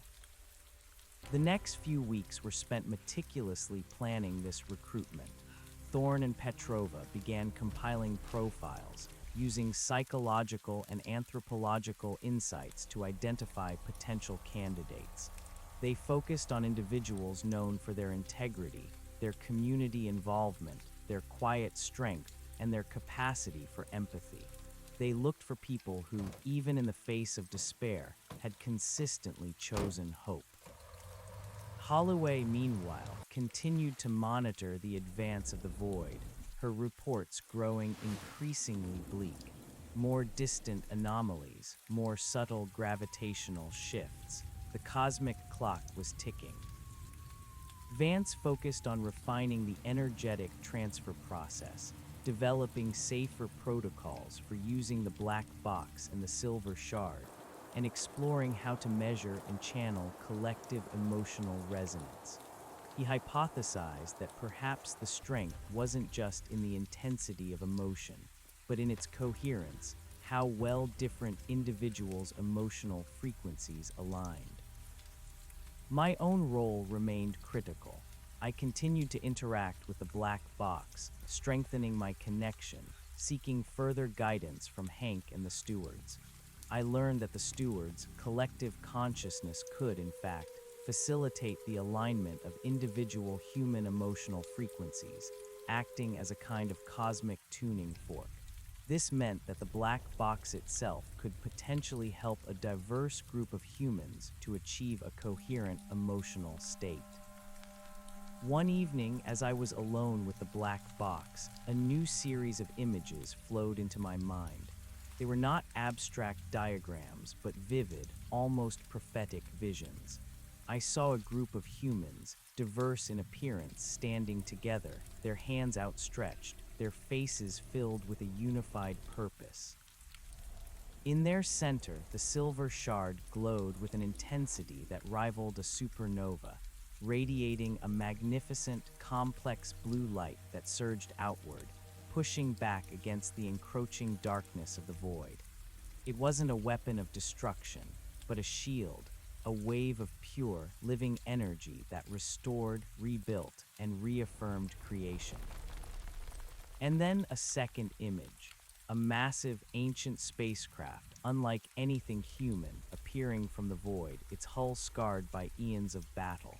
It was not the sleek, seamless design of the Harvester drone, but something more rugged, more utilitarian, a a vessel that had seen endless cosmic conflict. And from its open bay, a single, dark, seamless entity, similar to the one at the crater, emerged. But this one was different. It carried not the quiet purpose of the harvester, but an aura of immense, ancient malice. It was surrounded by smaller, chittering drones like insects. This was the true face of the entropy, a guided, destructive intelligence. The void had a will. The vision flickered, dissolved. I gasped, pulling my hands from the black box, trembling. Thorn rushed over, alerted by my sudden reaction. "Alex, what happened?" The void, I choked out, my voice raw. It's not just a force, it has a will. It has ships, drones, a sentient malice. I saw it, and I saw us, united, pushing it back. Thorn's face went pale. The others gathered around, their expressions mirroring his shock. "A sentient intelligence behind the entropy," Holloway whispered, her scientific mind struggling to reconcile the concept. "An entity that wants to uncreate, that changes everything. It's not a natural phenomenon, it's an enemy." "And it has vehicles," Vance added, his voice grim. "It can actively project its influence, its uncreation, across vast distances. This is a deliberate attack." "But also hope," Petrova said, her eyes fixed on me. "You saw us, united, fighting it back. The vision was also a victory, of pushing back the darkness." Thorn nodded slowly, running a hand through his hair. "This confirms it. This is an active, deliberate war, and humanity is not just a resource or an energy source. We are potential combatants, a new, unexpected element in a cosmic conflict billions of years old." He looked at each of us, his gaze unwavering. "The stakes have just been raised exponentially. We need to accelerate everything. Our recruitment, our training, our understanding of the Silver Shard. And we need to prepare not just for energetic countermeasures, but for direct, physical defense should this void entity reach our system." The next week was a whirlwind. Thorn and Petrova identified a core group of 10 potential recruits. A grizzled, retired forest ranger, known for his unwavering dedication to protecting the wilderness. A young, brilliant humanitarian doctor who had worked in war zones, always choosing compassion over despair. A wise, elderly indigenous shaman from a distant tribe, renowned for her deep spiritual connection to the earth and her community. A fiercely independent artist whose work focused on themes of connection and resilience. A quiet, determined farmer who had coaxed life from barren soil for decades. A brilliant but disillusioned young hacker who had used his skills to expose corruption, driven by a fierce belief in truth. A former soldier, discharged after a moral stand against unjust orders, who still believed in fighting for what was right. A serene Buddhist monk, dedicated to meditation and universal peace. A passionate environmental activist who had spent her life fighting for the planet. A pragmatic single mother whose fierce love for her child gave her immense strength. Each of them possessed a unique blend of resilience, hope, and an unwavering commitment to something greater than themselves. They were not chosen for their scientific acumen, but for their strength of spirit. Thorn devised a sophisticated, multi-stage recruitment protocol. The initial contact would be made by him or Petrova, posing as researchers for a highly selective, interdisciplinary project focused on global sustainability and human potential. They would subtly gauge the individual's Please stop. open-mindedness, their capacity for abstract thought, and their moral compass.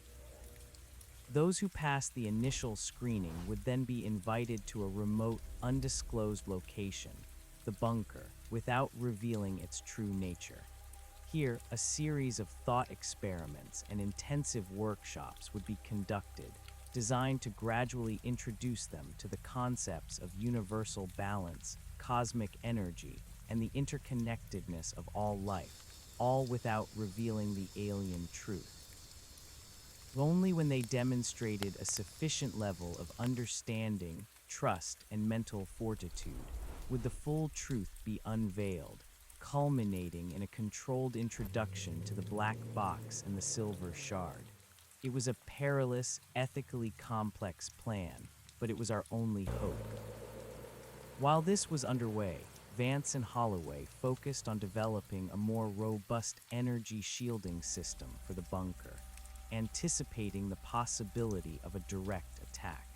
They cannibalized old military tech, integrated new energy field generators, and even began to theorize about how to use the crater's residual energy field as an outer defensive layer.